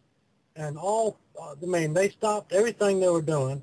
They stopped chewing their food. They all stopped talking until it's only a 30-second commercial. But that was pretty amazing how powerful television is. Hello, I'm sorry, I took a second. It was my neighbor. You know how family is. Well, family, neighbors, friends. We really do have to take care of each other. I actually drove her to work this morning. I woke up at 4 o'clock in the morning to drive her to work, to be at work at 4:30, because she has a job that starts prior to when the buses get here. And that's how family can be, you know what I mean? Our friends, whatever. We're all connected, And this idea of what the elite are doing truly shows how different we really are. Did you hear? We have a call on the line. Talk Art was just talking, and he was talking about the power of television. Yesterday, was it yesterday or the day before? You had Justin on here. Yeah, it was Monday. It was Monday, right. So, and Talk Art was saying, and he was watching. He was in the room with some people all watching the television, and the Geico commercial came on, and he noticed how everybody just stopped and just started watching the television all at once. You know, and I agree with him that TV is not called programming for no reason. You said a Geico commercial. What? A lizard jumps in the room. There's something that we humanize, put on legs, and make it seem human, and it connects with us. Isn't that insane? Yeah. Well, this particular commercial showed the theme was the pen is mightier than the sword, and it's crafted with precision, right down to the cinematography, and you know it shows the ninja guy coming up, and then you see the delivery man holding his pen out in front while it does the depth of field, you know, and then the master or whatever, he takes clipboard signs for the package, sees the package, opens it up, and it's like a death ray, you know, it's like 30 seconds. All those commercials are exactly 30 seconds. But everybody knows that cue when a man comes out and starts speaking about can Geico really save you 15% more on car insurance? Everybody knows that cue, and they know to stop and pay attention. That's insane. The next part of it. And yeah, the thing is, they use, commercials. Why would they spend so much money on commercials if they weren't effective, if they didn't affect us or make us think or manipulate our minds to think the way that they want us to think? That's like money means anything in the first place. Do you really think those that are in charge really give a anything about what they're pushing forward? What I'm saying is, commercials cost a lot of money. Yes. They wouldn't, if they didn't work, they wouldn't use them. That's the bottom line. If commercials didn't work, they wouldn't use commercials. But they use them because they work on us. They make us what they want us to be. They make us think what they want us to think. That's what the TV does. That's how the Illuminati and the New World Order and people in charge get us to think what they want us to think. And that's what the same thing with the news. The news comes on with their point of view, and everybody agrees with that. Everybody goes to work the next day and says, did you hear what was on the news? This happened, and Obama said it's this. Real. I saw it on the news today. Yeah, everybody believes what that news person said, rather than going out and thinking on their own. Yeah, it's like, look at the weather. Okay, it is 46 today. The high today was supposed to be like 63. And they're telling me that it's supposed to be like 60 degrees in the next half hour. It is 46. Come on. Okay, it's all a matter of perception and what one understands from their own point of view. So why do we take anybody's concept for truth other than what we find for ourselves? I have an issue with that, and especially when it comes to mainstream media, because they definitely try to push their own ideas into our concepts of reality. I think that the way it happens is it starts off when we're little, and we're taught to obey authority right from the get-go. Not that you don't obey your parents, but I'm talking about like when you go into school, you're taught to listen. Whatever that teacher tells you is the truth, no matter what she tells you. How many times? I know you homeschool, Nix, and that's great, and I wish I could do it. And but I don't know how many times my kids come home and say my teacher said this, even though it's wrong. She said my teacher said this, and I say that's not right. They'll argue with you. They'll argue with you. My teacher said this. My teacher said that, and that's different than what you say, so why should I believe you? But then again, most of our kids spend more time with their teachers than they do with their parents. That's a problem. That's a big problem. I think everybody, if you have to send your kid to a public school or a private school, whatever agenda they're pushing on, you have to know what they're talking about. You need to be involved in your kid's education. Not just that, but you need to be involved with your kids, period. You need to talk to your kids, spend time with your kids, go outside with your kids, do things with your kids, learn what your kids are learning so you can deprogram them. Exactly. Hopefully, deprogram them. How about just influence them in a positive manner? How about act on your own children? What a concept. I don't know how many people think like that. What do you think, Talk Art? What's your thought?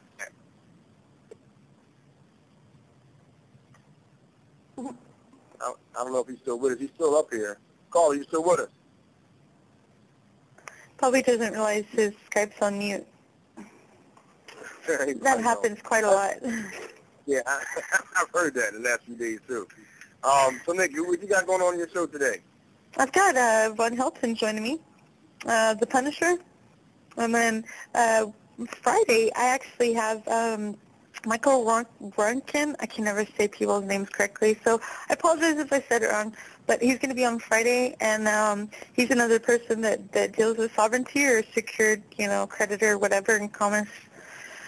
And I apologize, Uncle Buck, if you're listening and I said that wrong. But he'll be there Friday. That's going to be a huge show.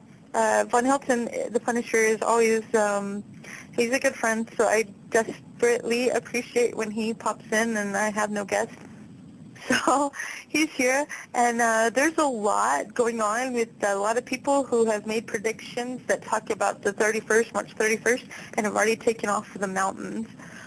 So I think we'll be covering a lot in that regard, a lot of 2012 and, of course, spatial issues and just about anything else New World Order. We tend to go in that direction. So it's always fun. There's another prediction out there that a guy named Harold Camping put out there a couple of years ago, and it's supposed to be happening May 21st, 2011. This May. It's supposed to be the rapture. That's one of them. We can get in. That's what, the summer solstice?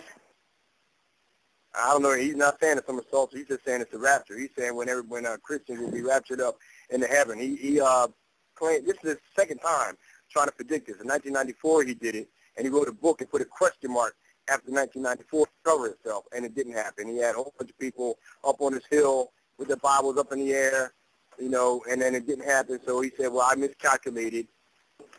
Hey, that corresponds, you know what that corresponds with? That corresponds with Armed Forces Day. Oh, is that the same day? Yeah, it's Armed Forces Day is May 21st, apparently. I just looked at the calendar, 2011. I didn't know that. Well, that's what he's saying. I'm a born-again Christian, and I believe that there is a rapture coming, but I know what the Bible says about that. The Bible says that no man knoweth the time or the hour. Nobody knows when. So for him to, and this is for this being the second time predicting this, already classifies him as a false prophet because he didn't get it right this time. So I think I just look at these predictions. Is it just me, or are you breaking up? It's probably me. I got Sprint, and it's terrible. Oh. You know how I do it. Right at the end of the show, I always break up. Yeah, apparently. It says it's time for me to go. My phone doesn't want to work anymore. It wants to be plugged in. It's telling me I've got dinner coming. That's right. It's telling me to get off. but with this Harold Camping thing, I don't understand how people can fall for this stuff, especially after the man was wrong before. So I don't know. But a lot of the predictions, like you get Gerald Celente and Bob Chapman, these guys they don't do spiritual predictions. These are like numbers that they crunch and they come up with stuff. It's a big difference in those two. Mm-hmm. There very much is. Sorry. My desk is messing up. So. I'm losing my keyboard. My desk. Sorry. It's falling apart on me as we speak.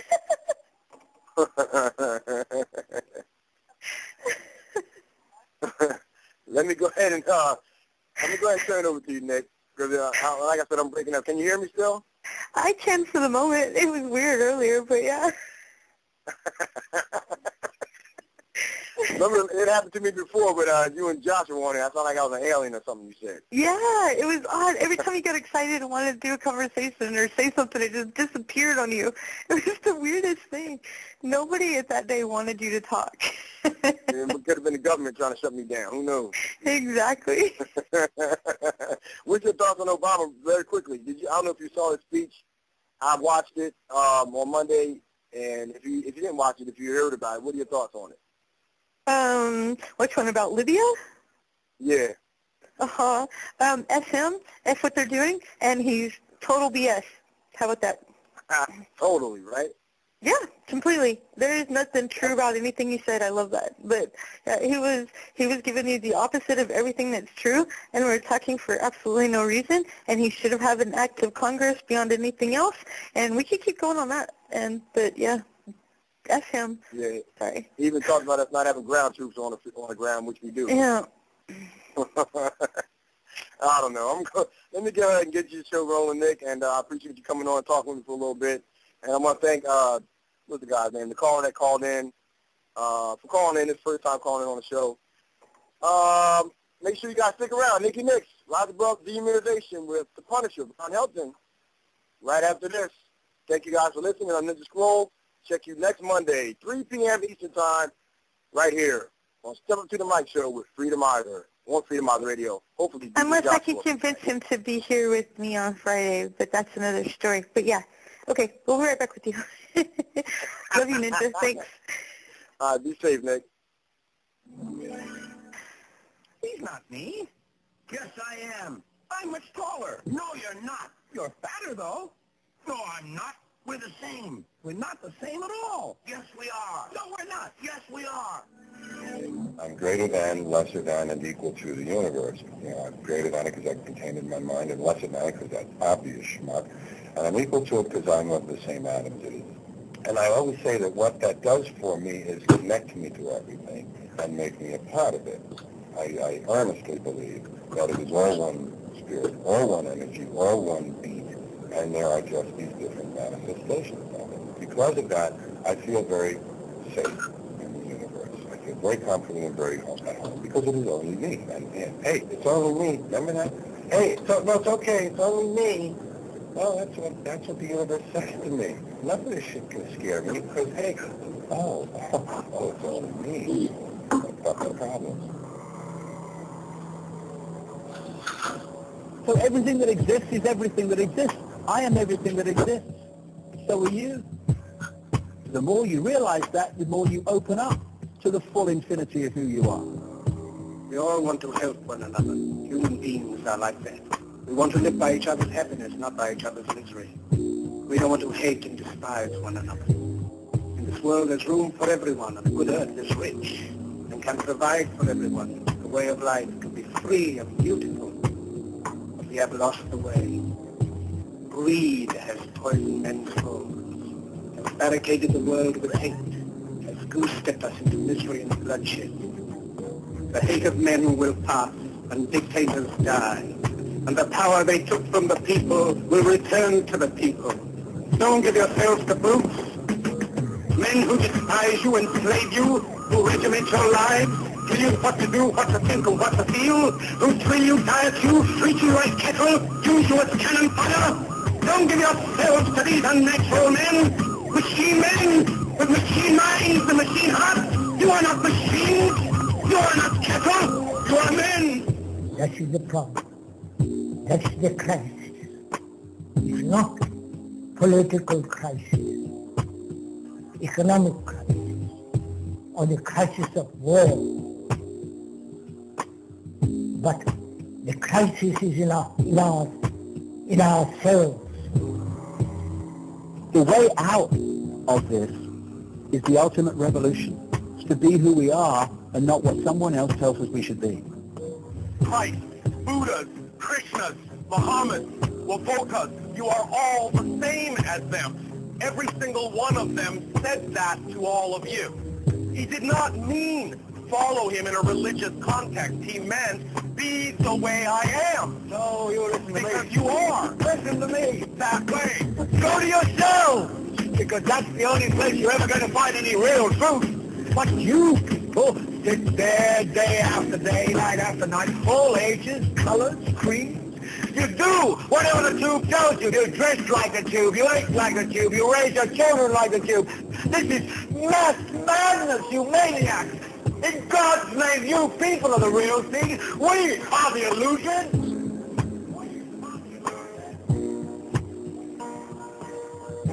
We have created this society, so we are responsible for that society.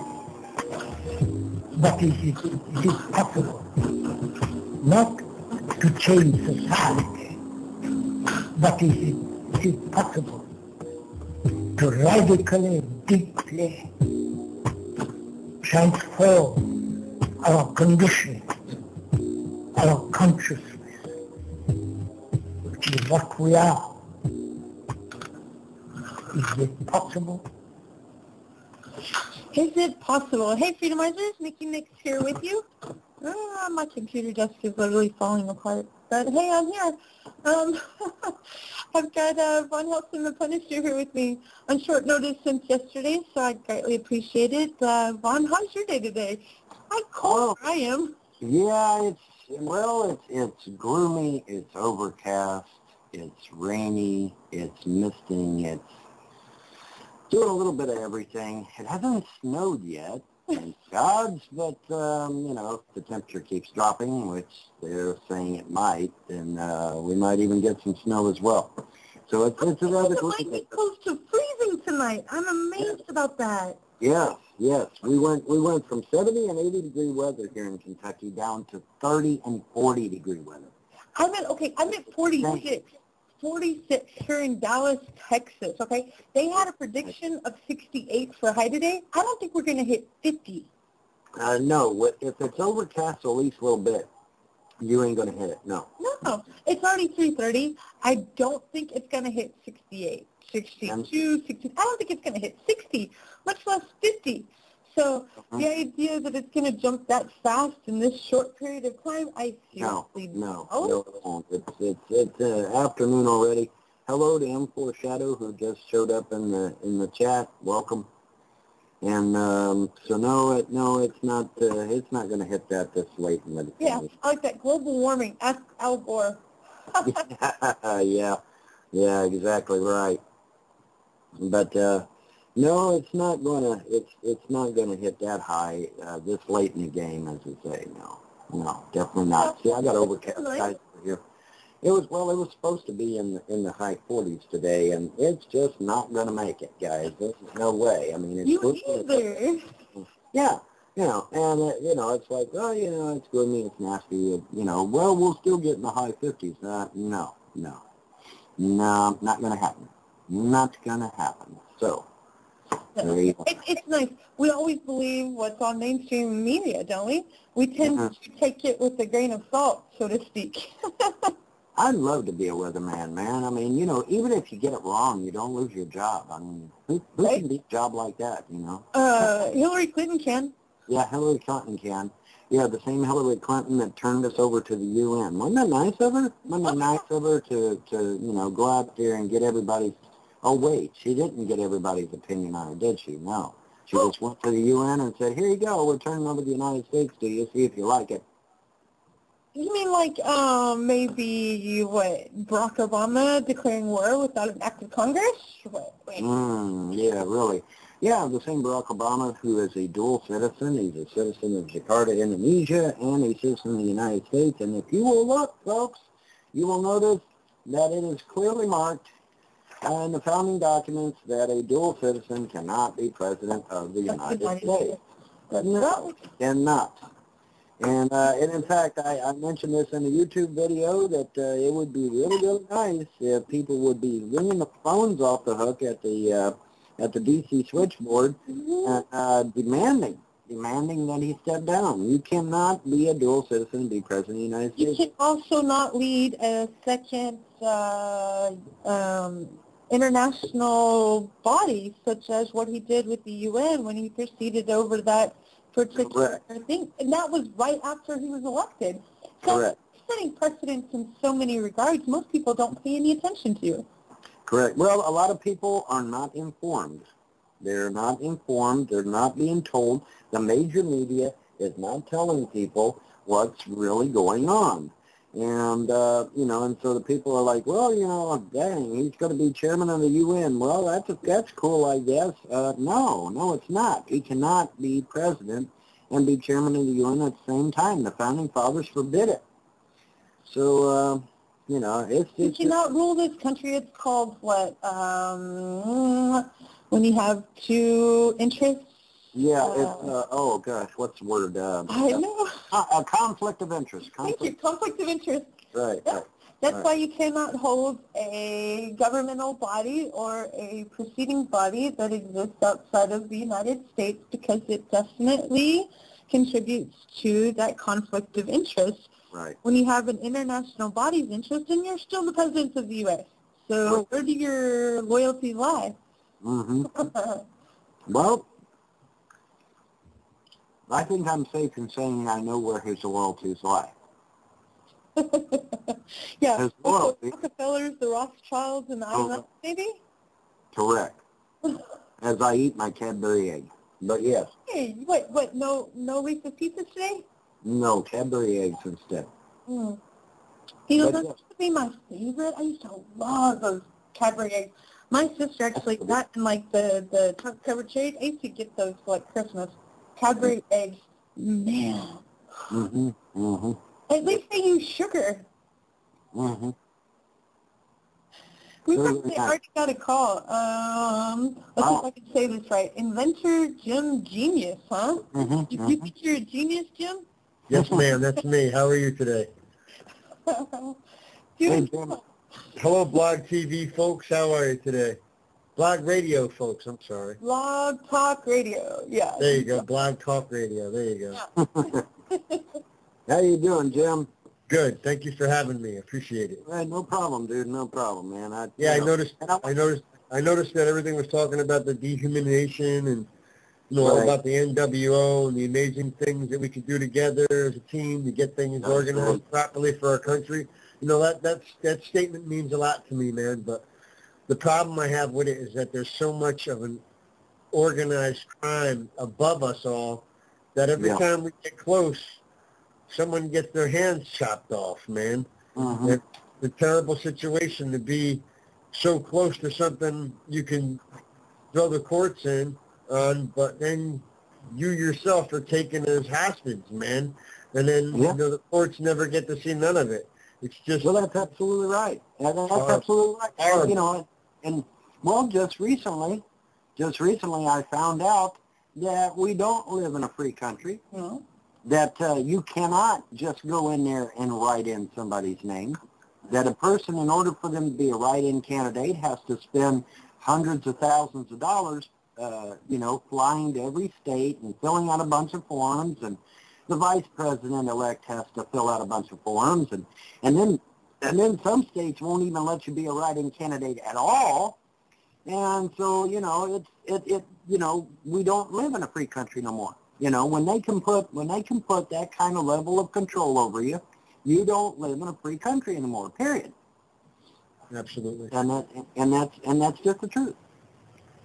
The thing I know that keeps us all without the same knowledge is that compartmentalization they got going on within the organizations. That stuff keeps us all away from each other's knowledge. Now, if we all had the knowledge that the other person has, we'd be able to put the pieces back together like a puzzle, But the way they have it, they don't let you do that. And once people get pieces of the puzzle, they end up falling off the face of the earth.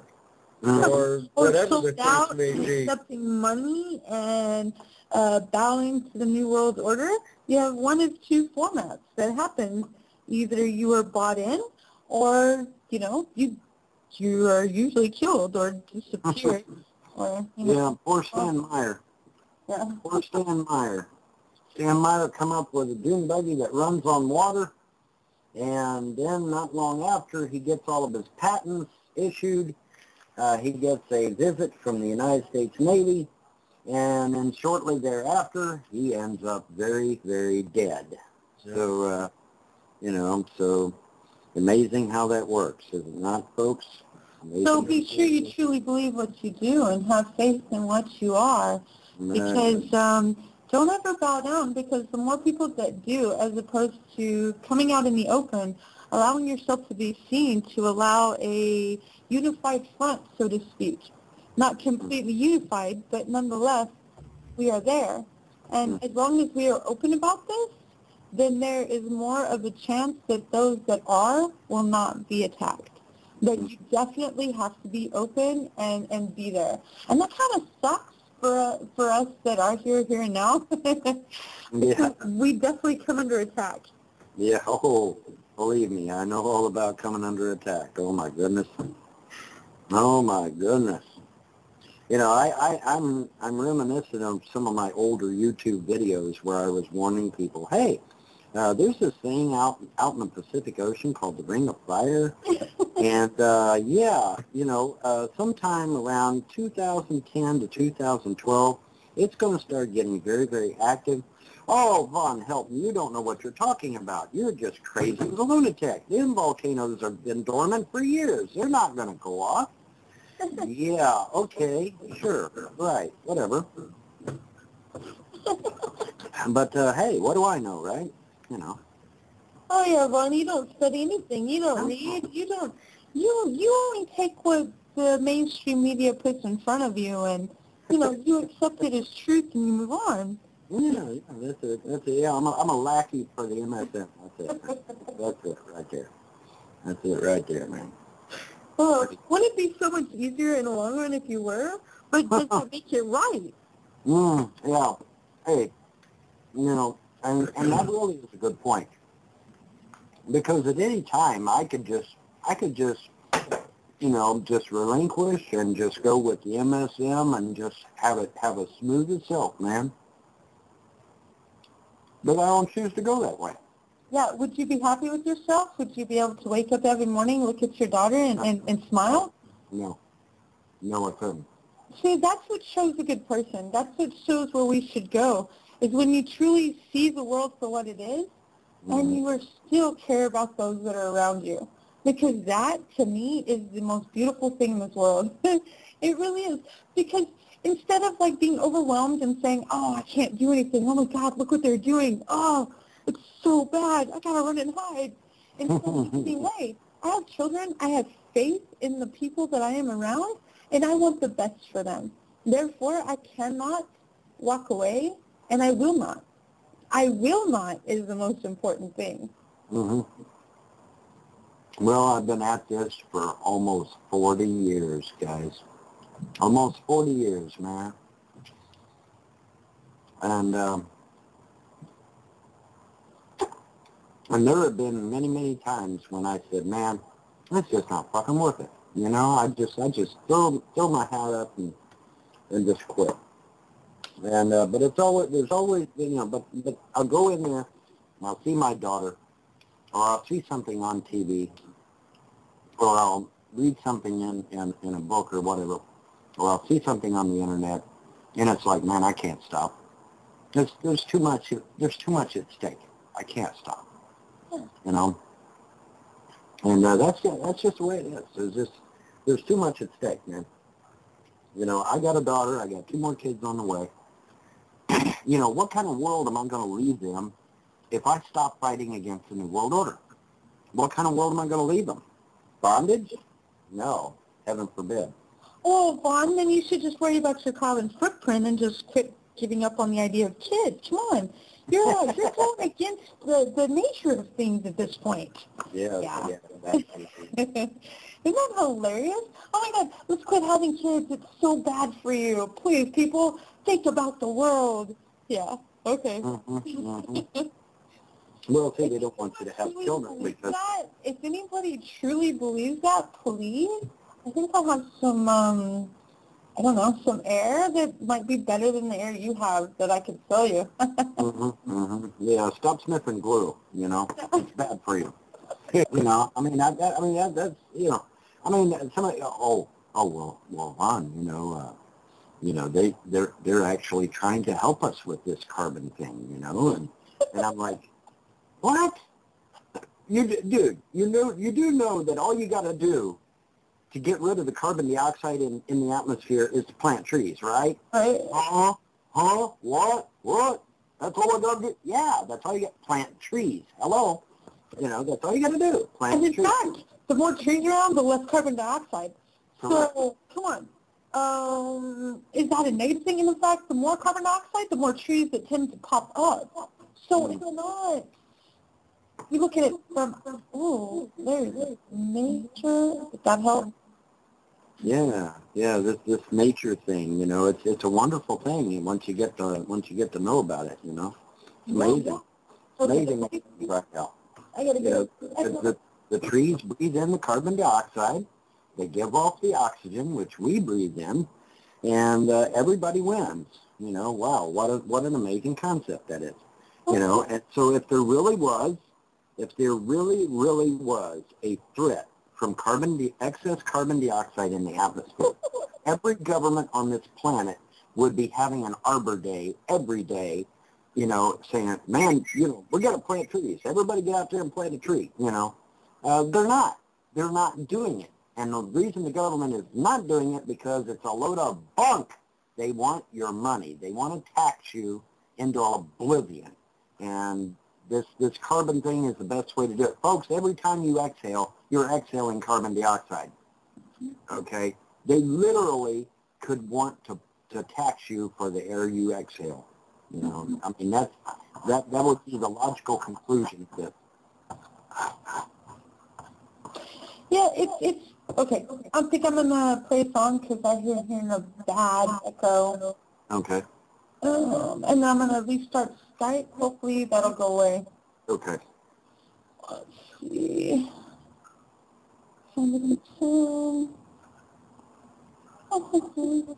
I know, everybody hang on with me. I still hear my echo. It sucks for me, but let's see.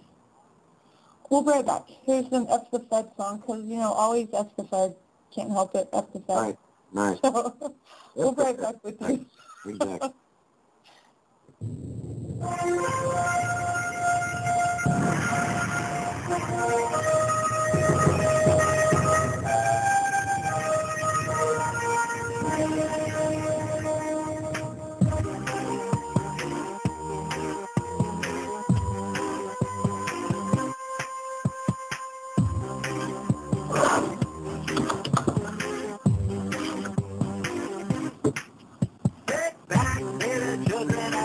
Tell the tale of how democracy and freedom didn't exist.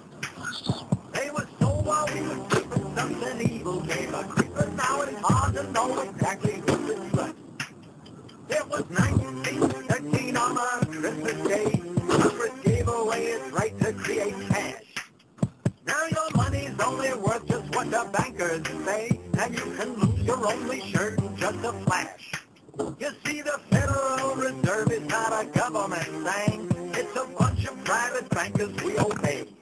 And they don't answer to the people because they pull the strings. And that's precisely why we have to sing.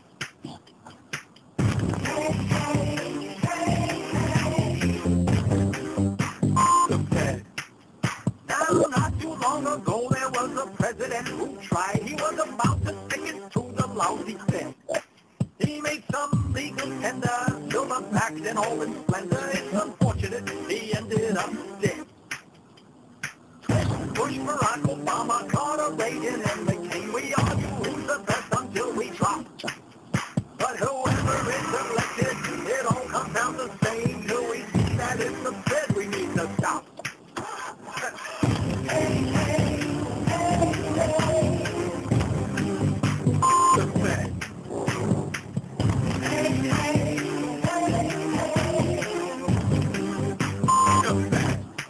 We need a president with balls, no matter white or black or female. Someone more than just another talking head.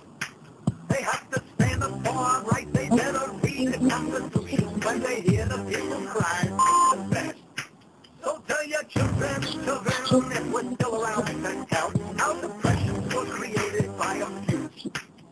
How the people lived and suffered while the candidates debated, so the people know exactly what to do. Hey, hey, hey, hey.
All right, Freedomizers, we're back with you.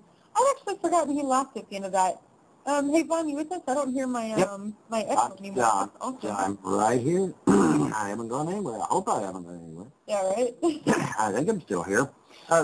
Speaking of going anywhere, I don't know if you caught my latest YouTube video, Nickie. I did. I was wanting to talk about that. Yeah, Nania, the one that accurately predicted the earthquakes, she has packed up her stuff and she is out of here, folks. She has went to the mountains. She says that she probably will not have internet up there, and boom, she is gone. I mean, she is out of here. She and in her video, she says that watch out for September, October, that there's going to be some really, really nasty stuff going down, and that she also feels kind of bad about March the 31st, which obviously the 31st is going to be upon us here in like a day. So, she is bugged out. She did the ultimate bug out. She really bugged out.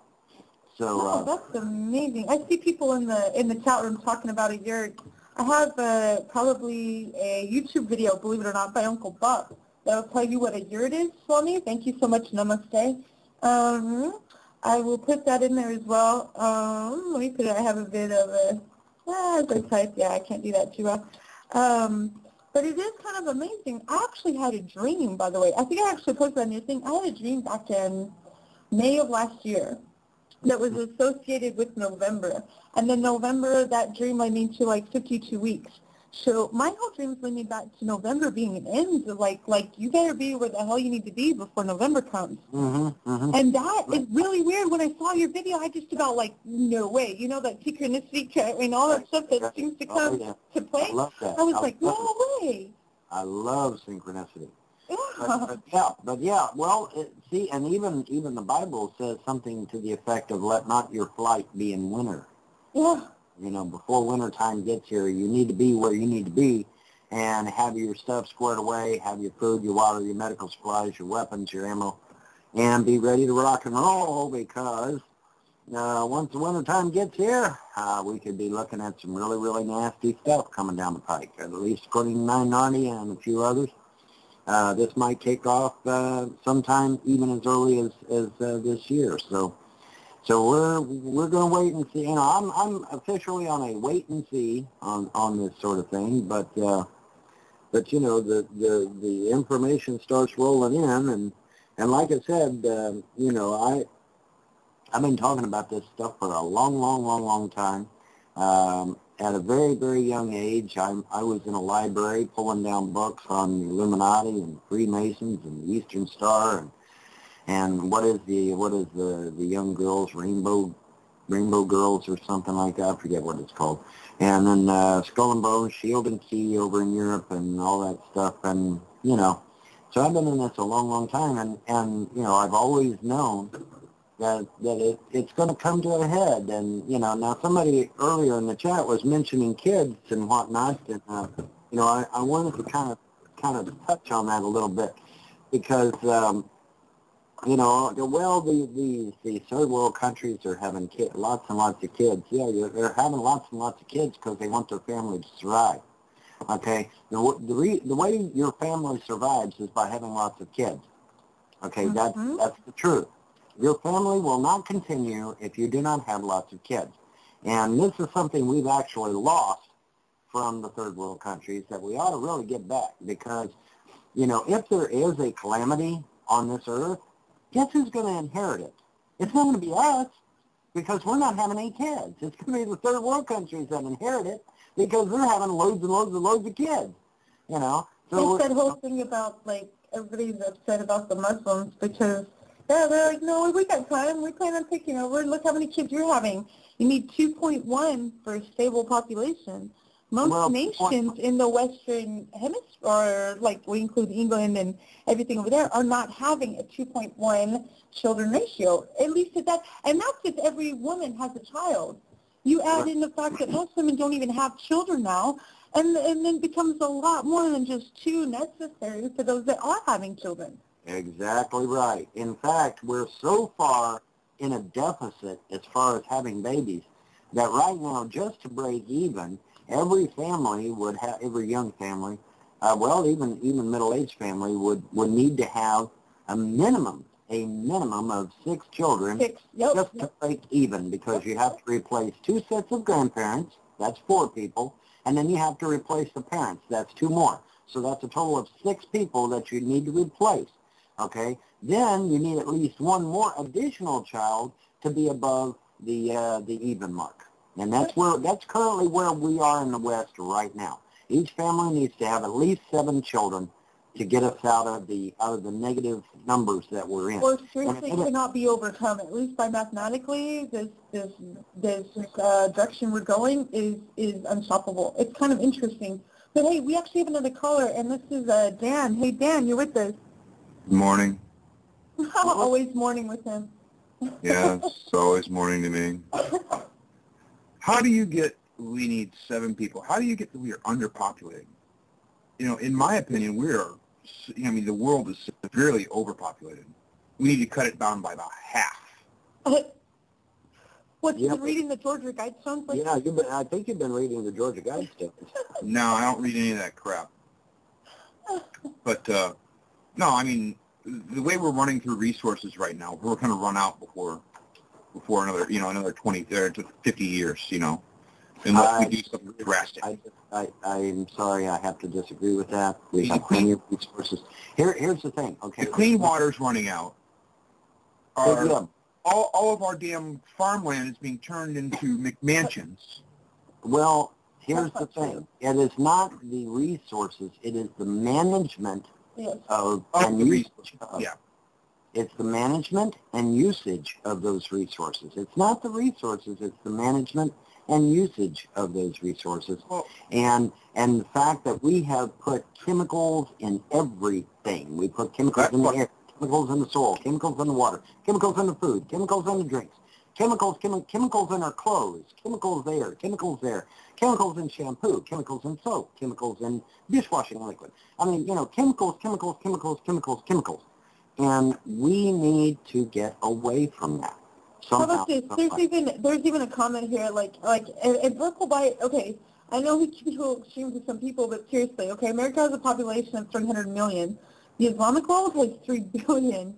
You look at the Islamic world, though. The Islamic world, this doesn't happen in the Middle East. The Islamic world is all also take. I mean, that's like saying the Western. That's like saying the Western world only has 300 million people. Because, the Western world is not America. The Western world is half the damn world. But the Western world doesn't give a shit, pardon that, about their family. We tend to send our elderly off to retirement villages. We tend to send our kids off to school so that we don't have to deal with them because we don't have time. The Islamic world, for real, does not do that. And we look down upon them and say, oh, this is a war on Islam. It's not. They have more respect for their family than we do. currently. I just have to say that, and I have a problem with anybody who says different. I really do. If anybody has a problem with Islam, they should look back a few thousand years to see that, where do we get our number system? It's called the Arabic system, correct? I mean, we got our numbers. We got a lot of scientists. We got a lot of, Islam a few thousand years ago was one of the greatest places in the world. I mean, they had scientists, they had medicine, they had great agriculture systems. They had cities that you wouldn't believe. Well, what you're talking about, like what Swami Shiva said in the chat room, this has to do with extremists. And yet we even talk about people here. What in the U.S. we have homegrown domestic terrorists. Come on, we're talking about, you have extremists in every single religion. You have extremists, but we should never judge the rest of the people of a certain civilization because of a few extremes. That's right. I mean, every group of people I've met has got a couple assholes in it. Yeah, right? And that's I think you're probably one of them, right, Dan? Oh, I'm a CPA. I'm a certified professional asshole. There you go. See? I don't know. I do have a problem with that smite the infidel about the neck and strike them down and hunt them down wherever you can find them. I kind of have a problem with that. That's radical Islam. Well, just like when you have a problem with, say, Ku Klux Klan member hanging someone by their neck and burning the cross. We have extreme in every regard. Don't talk to me about the Westboro Baptist Church, Yeah, right? Yeah. Right there. I mean, Westboro Baptist Church, that's it. There's your extremists right there. Yeah, they're nuts. Absolutely they're nuts. There's no question. Have you ever seen the video of Shirley Roper on that Westboro Church thing where she's on, I think it's David Pakman's show, when she got on with Anonymous, with one of the guys from Anonymous? Mm-hmm. She has got the creepiest freaking smile. I mean, she just sits there and she's got that smile the whole time, while she trashes the host of the show and calling him Jewish, and she trashes everybody else that's watching him. Yep. And she claims that the internet was just for Westboro Baptist Church, and we're all subverting it. Damn. Well, okay. And I like, again, what Swami said, like, plain and simple, the extremists who are financially supported by the controllers are the best enemy money can buy. No. And that's just it. Those that control are seriously financing those that are in extremes for no other reason than to divide those that may have an impact on their own communities. Look what happened in Egypt. That's just war. I mean, they want us to fight because they want war, because war, fuels the political coffers. War drives the economy, and that's the biggest freaking problem. Oh, yeah. Hey, the economy's going to hell. We are an economy that survives. Let's bomb Libya. We don't have any money. Let's put some people to work and make some bombs. Wait, where's the work coming from? Is that helping the U.S.? No. It's helping our prison system, isn't it? Prison system around here is a joke. Hence my laugh. And I think that was also like Vaughn's laugh too. I think. Yeah. You said something about the KKK. We thought it was really wild when Obama got in. Obama came up here to Elkhart and did one of his first things from Elkhart. Was during the height of Elkhart had lost 25% of their jobs in like 3 months' time. Elkhart County. Well, in Elkhart County, about 15, 16 miles away from Elkhart City, where Obama was, is the head of the KKK. Mm-hmm. Yes, the national headquarters for the Ku Klux Klan is in Goshen, Indiana. I believe it's Goshen. But we were all surprised that Obama came out here, and none of those damn skinheads took a shot at him. Because he's whiter than most people I know. Yeah. But he really is. I mean, it's kind of sad. He has more of a white background and teaching than I do. Vorpal wait a minute, stop. Vorpal Bite, you are completely wrong. Islam is not our enemy. We should not be killing the Muslim world. We should not be killing anybody. That's the freaking problem. Yep. The problem is everybody wants to go kill. You got a difference of opinion with somebody, you don't go kill them. You sit down and talk about it. You find some damn common ground. All these damn religions all came from the same damn place. You know, Islam, Christianity, Catholicism, they're all children of Abraham. Dan, hold on a second. Go ahead, Vaughn. He said all these religions came out of something. I said, yeah, the Illuminati. Well, that's what they were, yeah. Hold on. They modified. I believe that they modified. Well, we know the Catholic Church modified the Bible. They threw out 3/4 of the Bible, just pitched it out, tossed it in the trash. And what's called don't need to see 3/4 of the book. We'll just show you 1/4 of the book, and that's all you get. You know, and that's what the Catholic Church did. And you know, even the Protestant Bible did not include many of the books that were taken out. And so you know, there you go. I mean, you know, the religions have been modified. However, you know, there is a difference between establishing a homeland and fighting for it, which is what the Old Testament says, and conquering the world, which is what the Quran says. Okay, those are two different things there. You know, those are apples and oranges. You know, because I get that all the time. They say, oh, well, the Old Testament's full of fighting and killing too. Yes, it is. Yes, it is. But in the Old Testament, they make it abundantly clear that they're not out for world conquest. They're establishing a homeland called Israel. And that's what all the fighting and killing is about. And but in the Quran, they make it abundantly clear that it's the conquest of the world by the sword. And it is a direct edict from Muhammad that you must conquer the entire world by the sword. Sounds like Catholicism to me. Well, you know, okay, yes, it's true that Jesus sent his disciples out, but he sent his disciples out to be nonviolent. He didn't send them out. I was talking about the disciples. I was talking about Catholicism. Oh, well, yeah. The convert or die mentality of any religion is just ridiculous.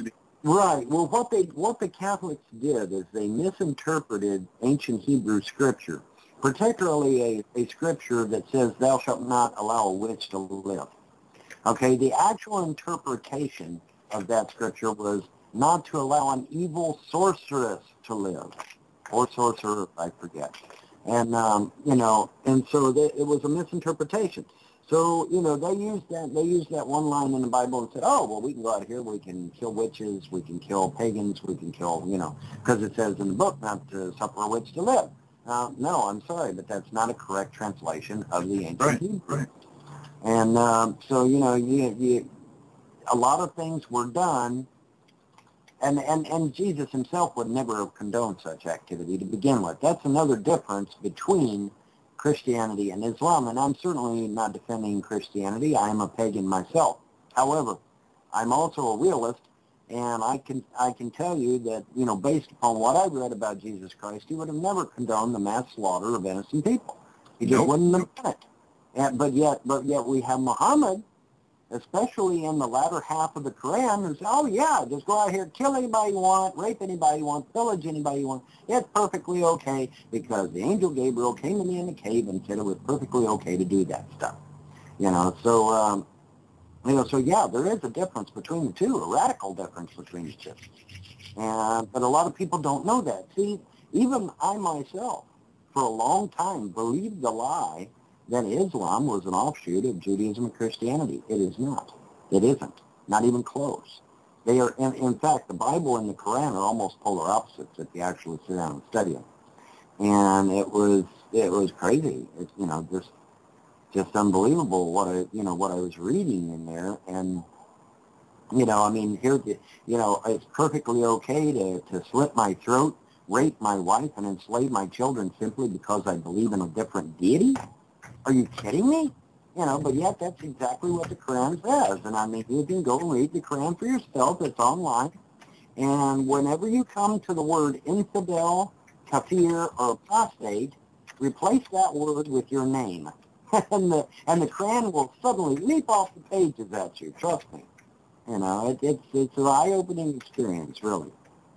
Absolutely. Okay, we missed our break, so I'm going to take this while we can. I got long-winded there. I apologize. No, I think we all did. This tends to be a passionate subject, I think, so kind of hard to avoid. That's true. All right. Hey, Freedomizers, hang in there. We'll be right back with you with the Punisher and Nickie Nix.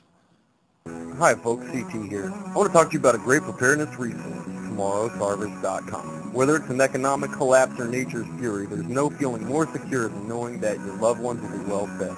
If it's time to bug out or just camping with the family, Tomorrow's Harvest offers high-quality, cost-effective, and long-term smart food storage. Get your free sample. The choices are great. From blueberry pancakes to the cowboy chili, no one else has the meal variety of Tomorrow's Harvest. They also provide other survival necessities. Check out the various packages and customize your meal supply. Remember, there's no reason for fear today when you prepared with Tomorrow's Harvest. Go to www.tomorrowsharvest.com and tell them you're Freedom. Howdy, folks. Buford T. Slaughter here. As part of my court-ordered agreement among my parole officer and my anger management coach, I'm required to do 40 hours of community service. That includes public service announcements.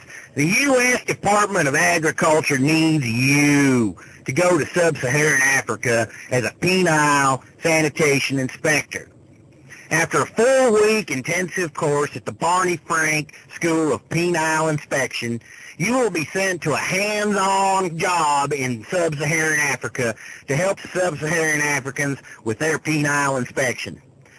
This is fully funded by the taxpayers' money, and it will not cost you a dime. You will be provided a good salary, a GS ranking, and accommodations in sub-Saharan Africa. If you are interested, we are hiring men and women to join the penile inspection process. Please go to the website at www.usda.gov. And by the way, hippies are people too, and you should not beat them up in a public street. Thank you for your time. And we're going to have to come to the grips with the fact that they told us exactly what they were going to do. They wrote a document called the Project for a New American Century. Don't ever say I didn't warn you. That's about all one can do. Anything these creatures say, the opposite is probably true. But every day, their grip is getting stronger. We must not pull the tree of evil any longer. Every day, the tyrant's getting closer. Will you sit back and watch? I do what you're supposed to. What can I get with 2.3 trillion? When does a citizen become a civilian? When did the heroes morph into the villains? How can 2 planes powderize 3 buildings? These are questions that could get you murked, politically, socially, physically put into the dirt. Many swear that there's some kind of conflict of interest within. The conflict depends upon what you're interested in. You can chant 9/11 was an inside job all day until you say to the sod and pay closer attention to Flight 175 and the odd cylindrical pod beneath the fuselage. Then it's 2 plus 2 level addition after you factor in the flight termination system. Then flash back to the cash the good rabbi stole, September 10th style, right down the rabbit hole. You can get unlimited corporate you can have any mercenary you choose. What can I get with 2.3? You can steal a couple million souls. What can I get with 2.3? You can get everything under control. Initially hit the Pentagon with was not an act of randomness. It murdered accountants, bookkeepers, and budget analysts. That side of the building was retrofitted prior to this to withstand bomb blast, the nickname that catches miss. If that will give you some kind of clue why they blew the mortar, maybe you should take some medication for your new disorder. If buildings are burning, don't ever trust a news reporter with 267 stories the roots of slaughter. Don't ever mention Dubs, Akeem, and trillion stolen, much less missile equipped Boeings, even remote controlling. With system planning, corporation international. The folks that see if you got some buildings you like to crash into. But that's impossible without the proper capital. That's why I'm asking you what you would do with unimaginable wealth. So much money you can't delve in it. Enough to buy 10 presidents in 12 minutes.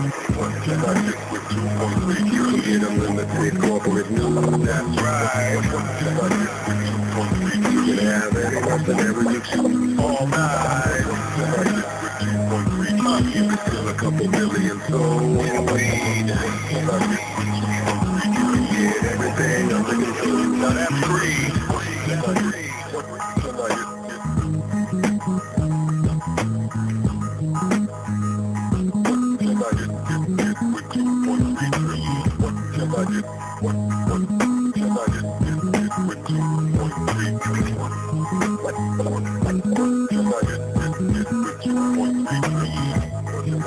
You know, it took me about a year to start hating the 9/11 victims' families. It took me about a year. And I had such compassion for them, and I really, I wanted to help them. That's about a millionth of what you can get with 2.3 trillion.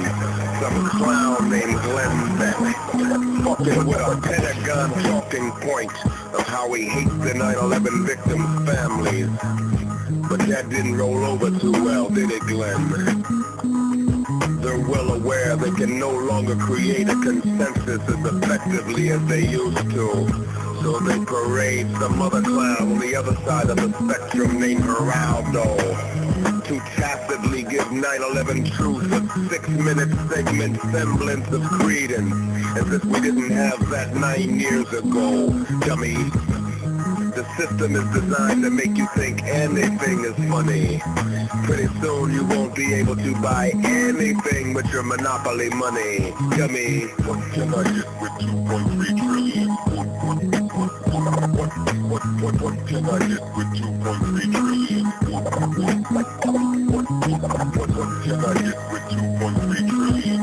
2.3 trillion. We're back here with you.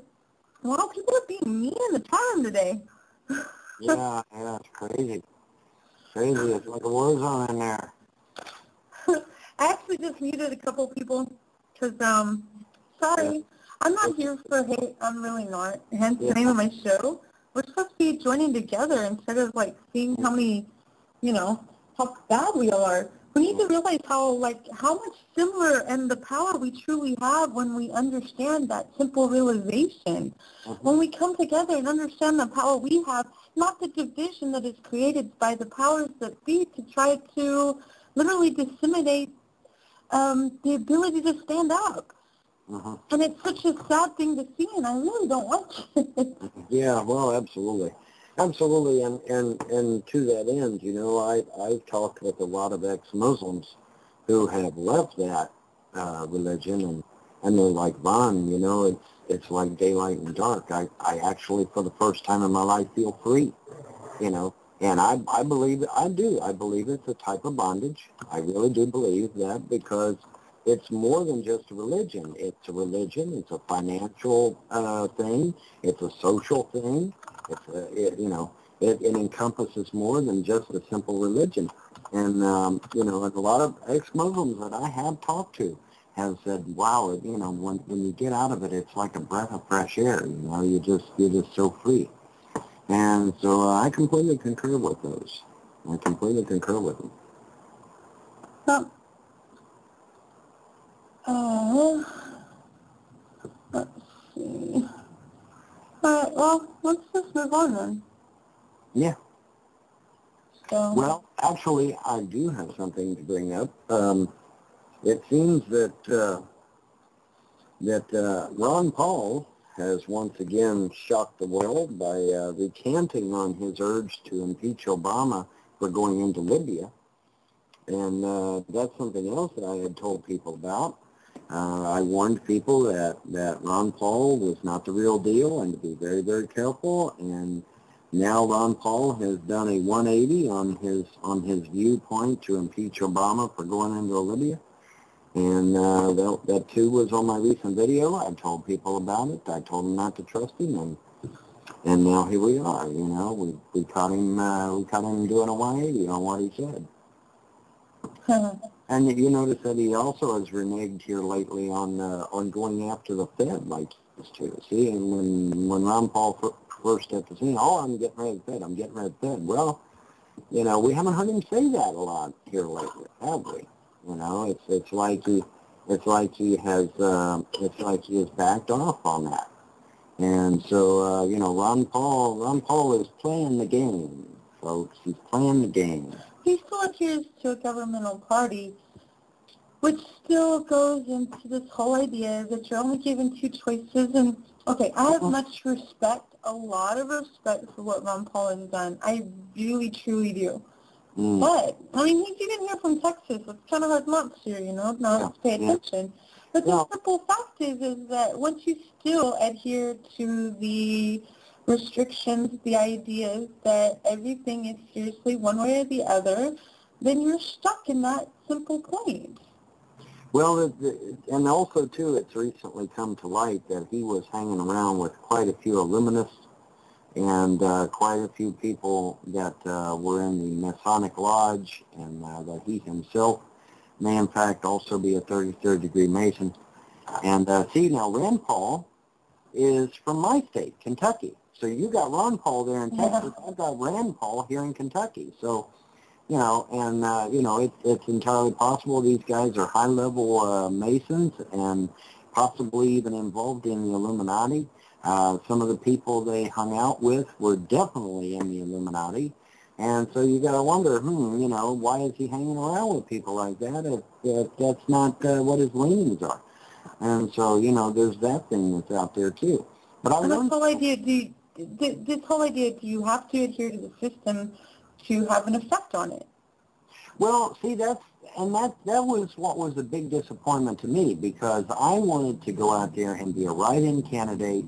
I stupidly thought we lived in a free country and that people could just waltz into their voting booth and write my name in there and just waltz right out, hand it to the person behind the desk, say, here you go, here's my vote for president, and drive on. Oh, no, folks. No, surprise, surprise. No, in fact, as a write-in candidate, I have to fly to every capital of every state. I have to fill out a bunch of forms in triplicate. I have to get those forms notarized. So does my VP pick. And, you know, and by the time, by the time it's all said and done, I've probably shelled out close to $100,000, $200,000. You know, well, you know. 50 states, $100,000 to register, right? To be a legitimate write-in candidate? By the time you count gasoline and taxis and plane flights and notary republic charges and service charges for the documents and all of that, you know, food. Going through how many radiation causing... Yeah, I got to go through all the TSA crap and get my junk fondled by the TSA over and over again.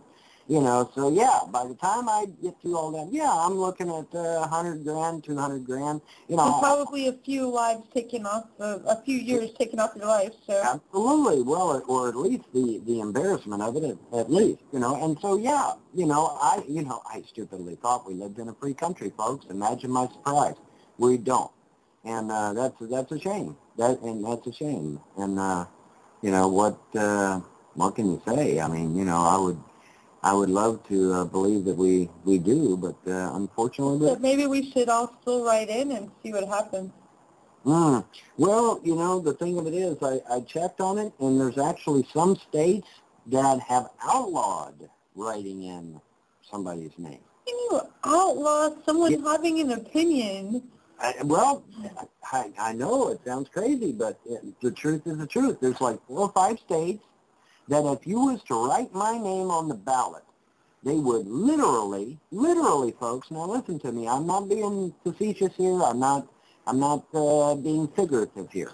They would literally take your vote, wad it into a ball, and throw it in the trash, because write-in candidates are outlawed in that state. That is no joke. I think there's like 4 or 5 states that's in. It's crazy. It's absolutely crazy. Nevertheless, that is the truth. And Purple Bite said like that's about $2,000 per state, 50 states, 2 men, that's $100,000. Yeah, exactly. Minimum. That's minimum. Well, that's what I'm saying. That's a conservative estimate. It could actually be a lot higher than that.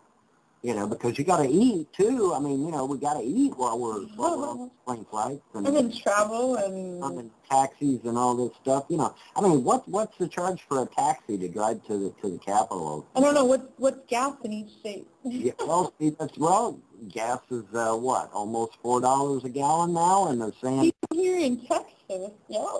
Well, they're saying by July we could see as high as $7 a gallon for gas, folks. $7 a gallon. Okay, that's the analyst saying that, not Von Helton. That's the bean counters saying that, not Von Helton. So, you know, I mean, it's just nuts. And so, yeah, $100,000 is probably a conservative estimate. You know. And then you still have to pay for the filing of all the paperwork, actually get that done, the time required to do all of it. I mean, it adds up so fast. It sure does. It sure does. I mean, you can't step into a taxi now. For a write-in candidate. Yeah, he said 200,000. He forgot it was 2 men. Yeah, because you got the president and the vice president has to do that. Okay, the rest of my cabinet doesn't, but the president and vice president have to do that. And you know, and I'm looking at this list of states and going through the requirements and stuff, and I'm like, you know, my jaw just hit the floor. I'm like, you know, my God, we don't live in a free country no more. You know, I mean, when they have clamped down so hard on the electoral process like they have, there's no way. There's no way. And you know, and Perot, third party candidate, I think he was the last third party candidate there. He did pretty well, but yeah, he was. He did fairly well, and I think that's why they stopped it, because he was actually doing quite well, you know. Because if anybody really sits down and thinks about it, you know, let's look at the last 5 presidents, both Republican and Democrat. Have we ever really gotten any real, genuine change? No, we haven't. It's been the same old, same old. There might be a few minor differences. You know, the Democrats want to send us to hell in a speedboat, and the Republicans want to send us to hell in a rowboat, but you're still going to hell, you know. So, I mean, you know, why not have a third choice? Why not have another candidate? Why not have your own option instead of those that are given to you by the powers that be? Why can't we make our own choice? Exactly. Well, it was like that presidential election between John Kerry and George Bush. Both were Skull and Bones members. Both had ties to the Illuminati. Both were you know, well off financially. And, you know, it's like, well, what kind of a freaking choice do I have here? You know, well, you don't. You didn't get a choice. Well, look at who funds both candidates. Exactly. The Democratic line, who funds them. You fund the exact same banks, like Chase Manhattan being one major. Correct. Absolutely. And Obama and Biden and Clinton were in a Bilderberg meeting in Chantilly, Virginia, just prior to this last presidential election. That has been documented. And so, you know, you have to wonder, did our votes even count then? Because, I mean, here they had this little powwow in Chantilly, Virginia prior to the election, and it seems to me like the picks were already made before anybody even got to vote. You know, so you have to sit there and you have to wonder, hey, man, you know. And so my thinking is, well, hey, you know, if we're throwing away our votes, why not vote for me? Why not vote for somebody that actually does care about the country, that actually does want to change things, that actually does want to bring jobs back to the country? You know, Obama talks a good talk. I'll give him that. But has anybody seen... He reads the prompter really well? Yeah, well, he needs a prompter really well, yeah. But, you know, have we really seen any legitimate jobs other than government jobs come back? No. Oh, I've created 100,000 new jobs. Yeah, you did, government jobs. But what about how many did you lose? Real America? What about those of us out here in the real America that are getting our homes foreclosed on, that are losing our jobs, that are wondering where our next paycheck has come from, that have just been told we've been denied our unemployment, that we've been told that we lost our 401k, that we've just been told that all of the investments we had are poof, they're gone.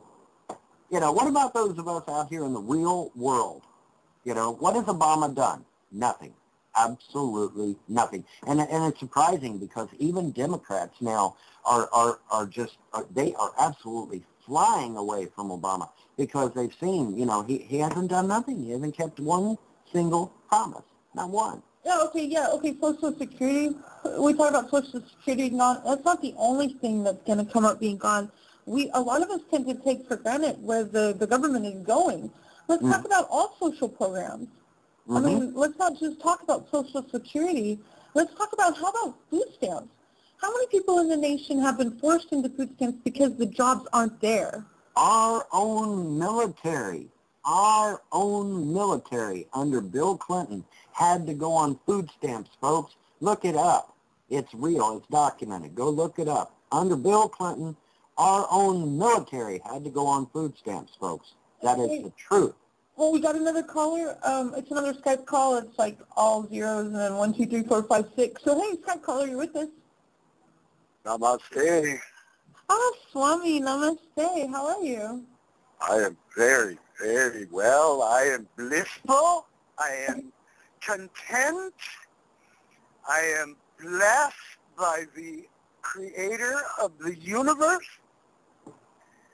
And I am just like everyone else who is not as bothered by these details. There you go. I welcome you all with great love and great respect. Hello, Von Helton. How are you today?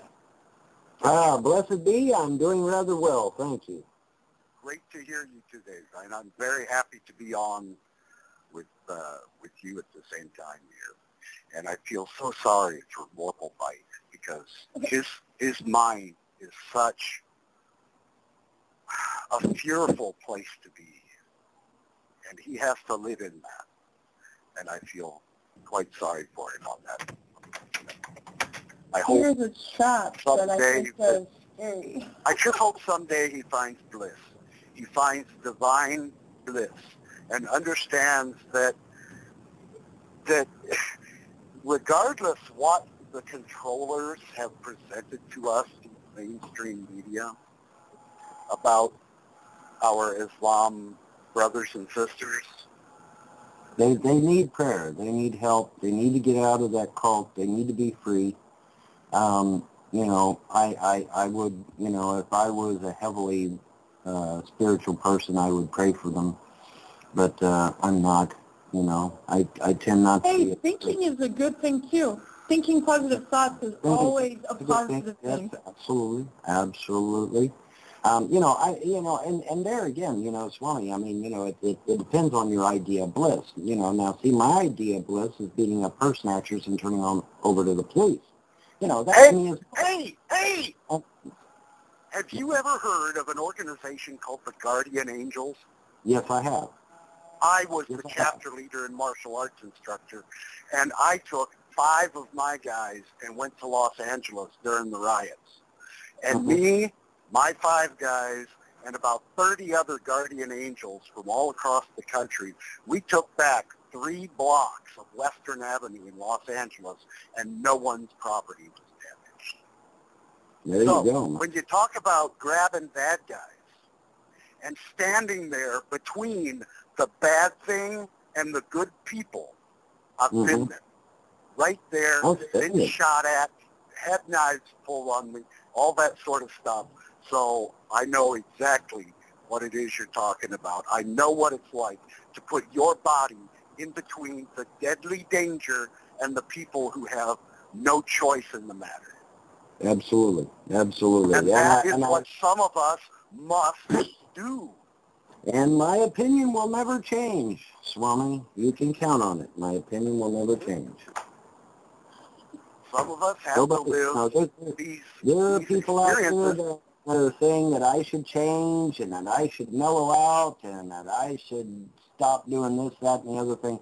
I'm sorry. No, not going to change. Not going to change. Been at this too long. Not going to change. But yeah, there's people, on Helton, you need to just quit, you need to relax, you need to do this, you need to do that. No. No, if anything, I need to work even harder. Because evil... There are those that have always been made to do that. Yes, there is. And it's kind of ironic because the gods picked this little shriveled up kid who barely could fight his way out of a wet paper bag and said, "This is the guy we're going to pick." And I'm like, you got to be kidding me. Who, me? Well, just crazy. Just crazy. Because, I weighed 115 pounds soaking wet. I was born with a hole in my heart, died several times after being born, and died subsequently several times after that. And, weak, frail, sickly, and I can just picture in my mind the gods are like, yep, that's the guy we want right there, and I can imagine my spirit saying, what? Who, me? Are you kidding? But it's just, it's crazy. And, but I haven't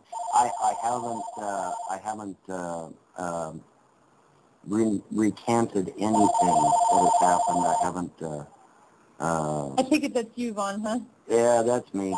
I'll let the machine get it.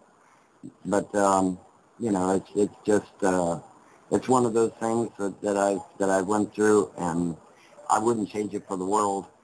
A lot of people say, well, if you got a chance to come back again, would you change some things?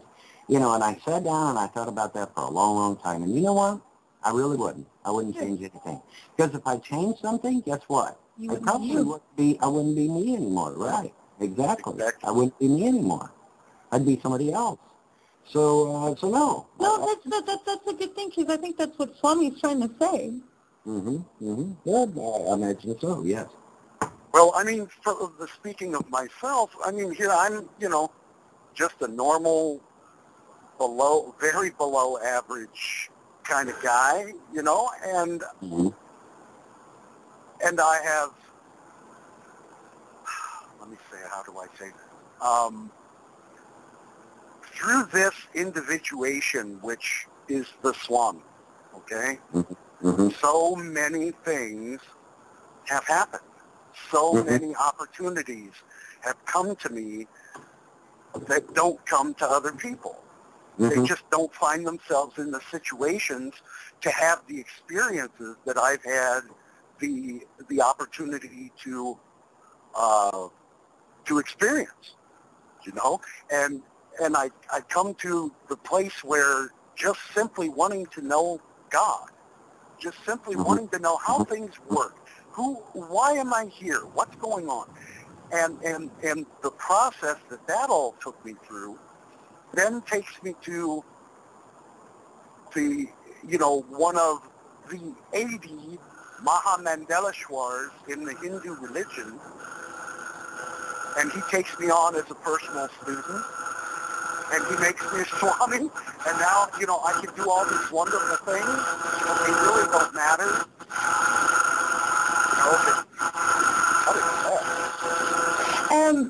It's at my apartment. There's actually, believe it or not, they're for some reason outside my window blowing a leaf blower, and I think whoever's out there is trying to get my attention, and I think it's getting on my nerves. Well, it's getting attention worldwide, and they don't even know it. Yeah. While you ignore them. But anyway, here I've become here I've become a spiritual master. Mm-hmm. I have experienced there's nothing that I've missed. Mm-hmm. But well, I sit in my disabled body, and I experience divine bliss all the time. It doesn't leave. It never goes away. It's not a part-time thing, you know? So it was only that search for what is the truth. And to keep going, and the fact that I was introduced to very high-quality instructors of different things all the way through my life, you know? But here I am, this very ugly, teeth-missing, tattooed, long-haired, bearded guy, you know, you just see him walk to Walmart and think, well, that guy's just here to get some toilet paper. You don't, you know, but that's how it is for all of us. I mean, Jesus wasn't special. When he was around, he was misunderstood. He was not even closely understood by the people who were the closest to him, which were his disciples. They didn't get it until the very end. And then they went out and they did their thing. And all but one of them died horrible deaths. But they didn't care because they were no longer identified with the body. Right. You know, well, they I'll had be honest their with work you. to do through the body. But Well, the body itself was not a big deal. Well, I'll be honest with you, Swami. If I ever transition from the Punisher to Doctor Strange, you will be the first person I tell. But until then, but until then, I like my guns, and I'm going to I still live in. I hate to quote Cyndi Lauper, but I still live in a material world. And so, I live in a material world, therefore I'm going to act within it until, whatever, something. But but to be honest, I have had people who have been wanting me to kind of transition. Yeah, several actually. Yeah, I've had quite a few, and, they're like, hey, Von, we want to take you in this direction. Get you out of the Punisher and get you into Doctor Strange. And I'm like, no, I don't know. Let's see. Bloom where you're planted, my friend. Yeah, well, that's true. That's true. Bloom where you're planted, and try to do what you can with what you're given. Follow your interests. Follow that which inspires you, no matter what it may be. If something inspires you, go with that, because that's where your part of being part of God's creation comes in. That's why you feel that. And it's different for each of us.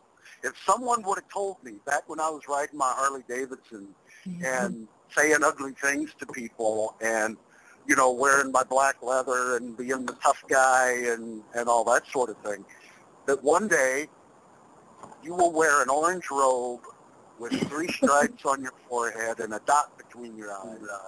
And so we talk to people about God and transfer the direct experience of God to other individuals by touching them on the forehead.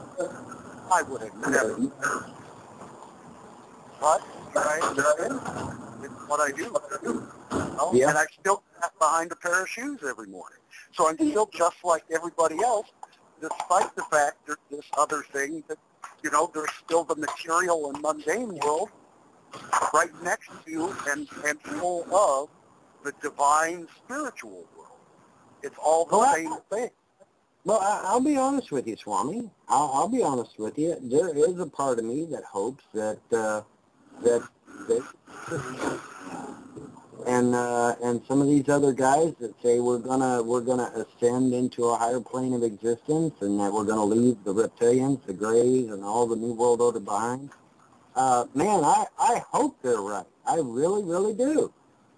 But like I said, I'm not 100% sure that they are right. I see a lot of shows them to be right.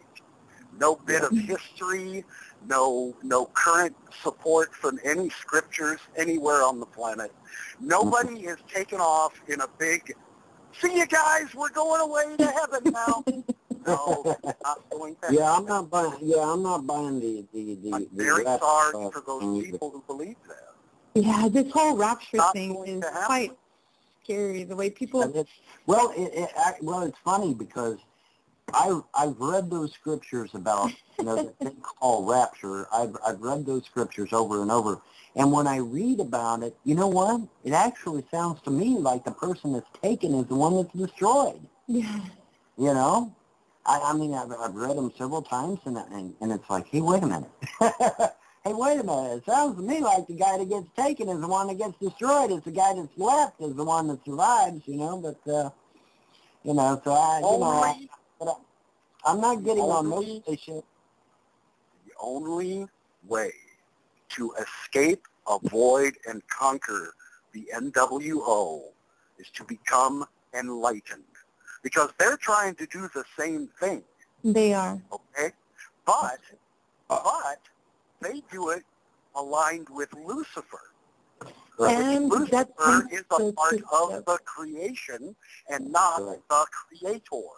So they become one with a part of the creation, which then gives them power to do no more than move toys around and manipulate that which already exists. They can bring nothing into creation. They can only bastardize that which already exists. Right. I have Swami brothers of mine who can manifest objects in their open hand right in front of you. Wow. This is the power of God.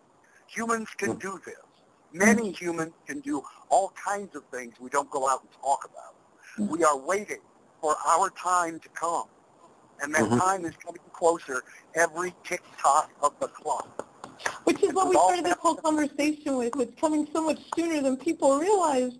I mean, that's what started this whole conversation, Swami, seriously. We were talking about this idea that many people feel it, that have actually made serious changes in their lives because they know the time is here.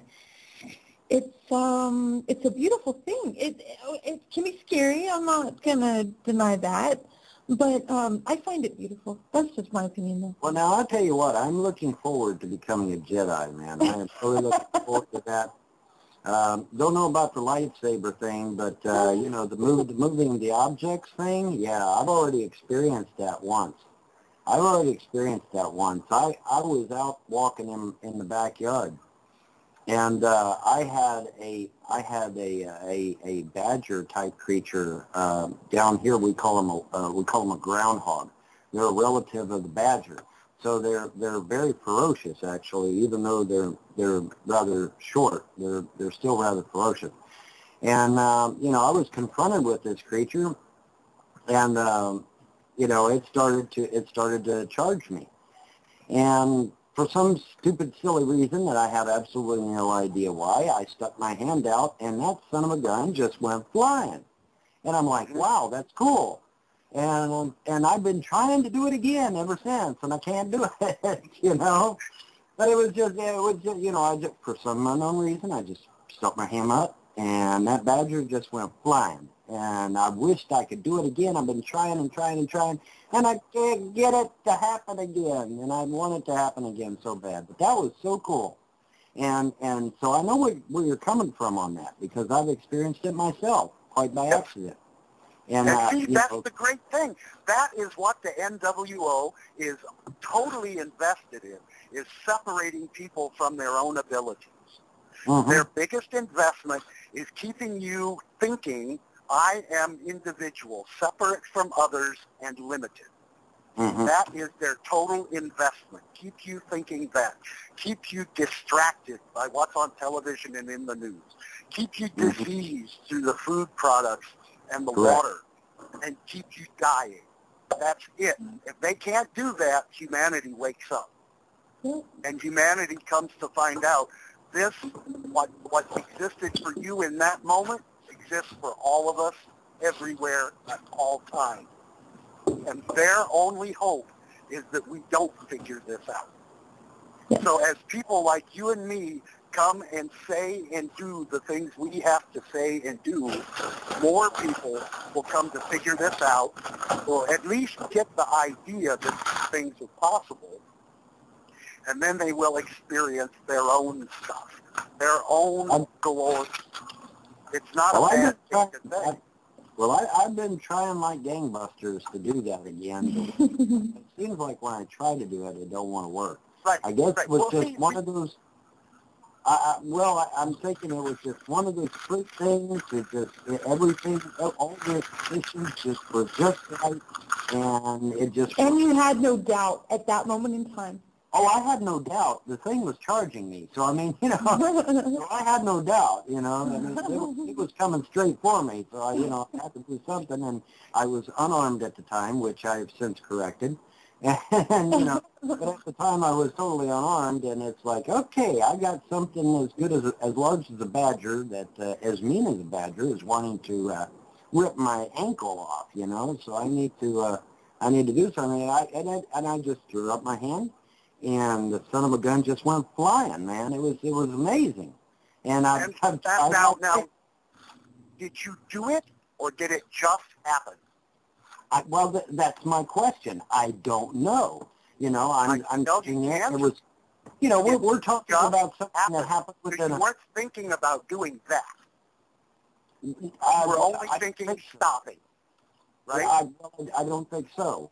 And it just came out of you and happened. And that's the way every advanced experience I've ever had, every power or supernatural ability of the yogic nature that has occurred through this Swami, that's exactly how it is.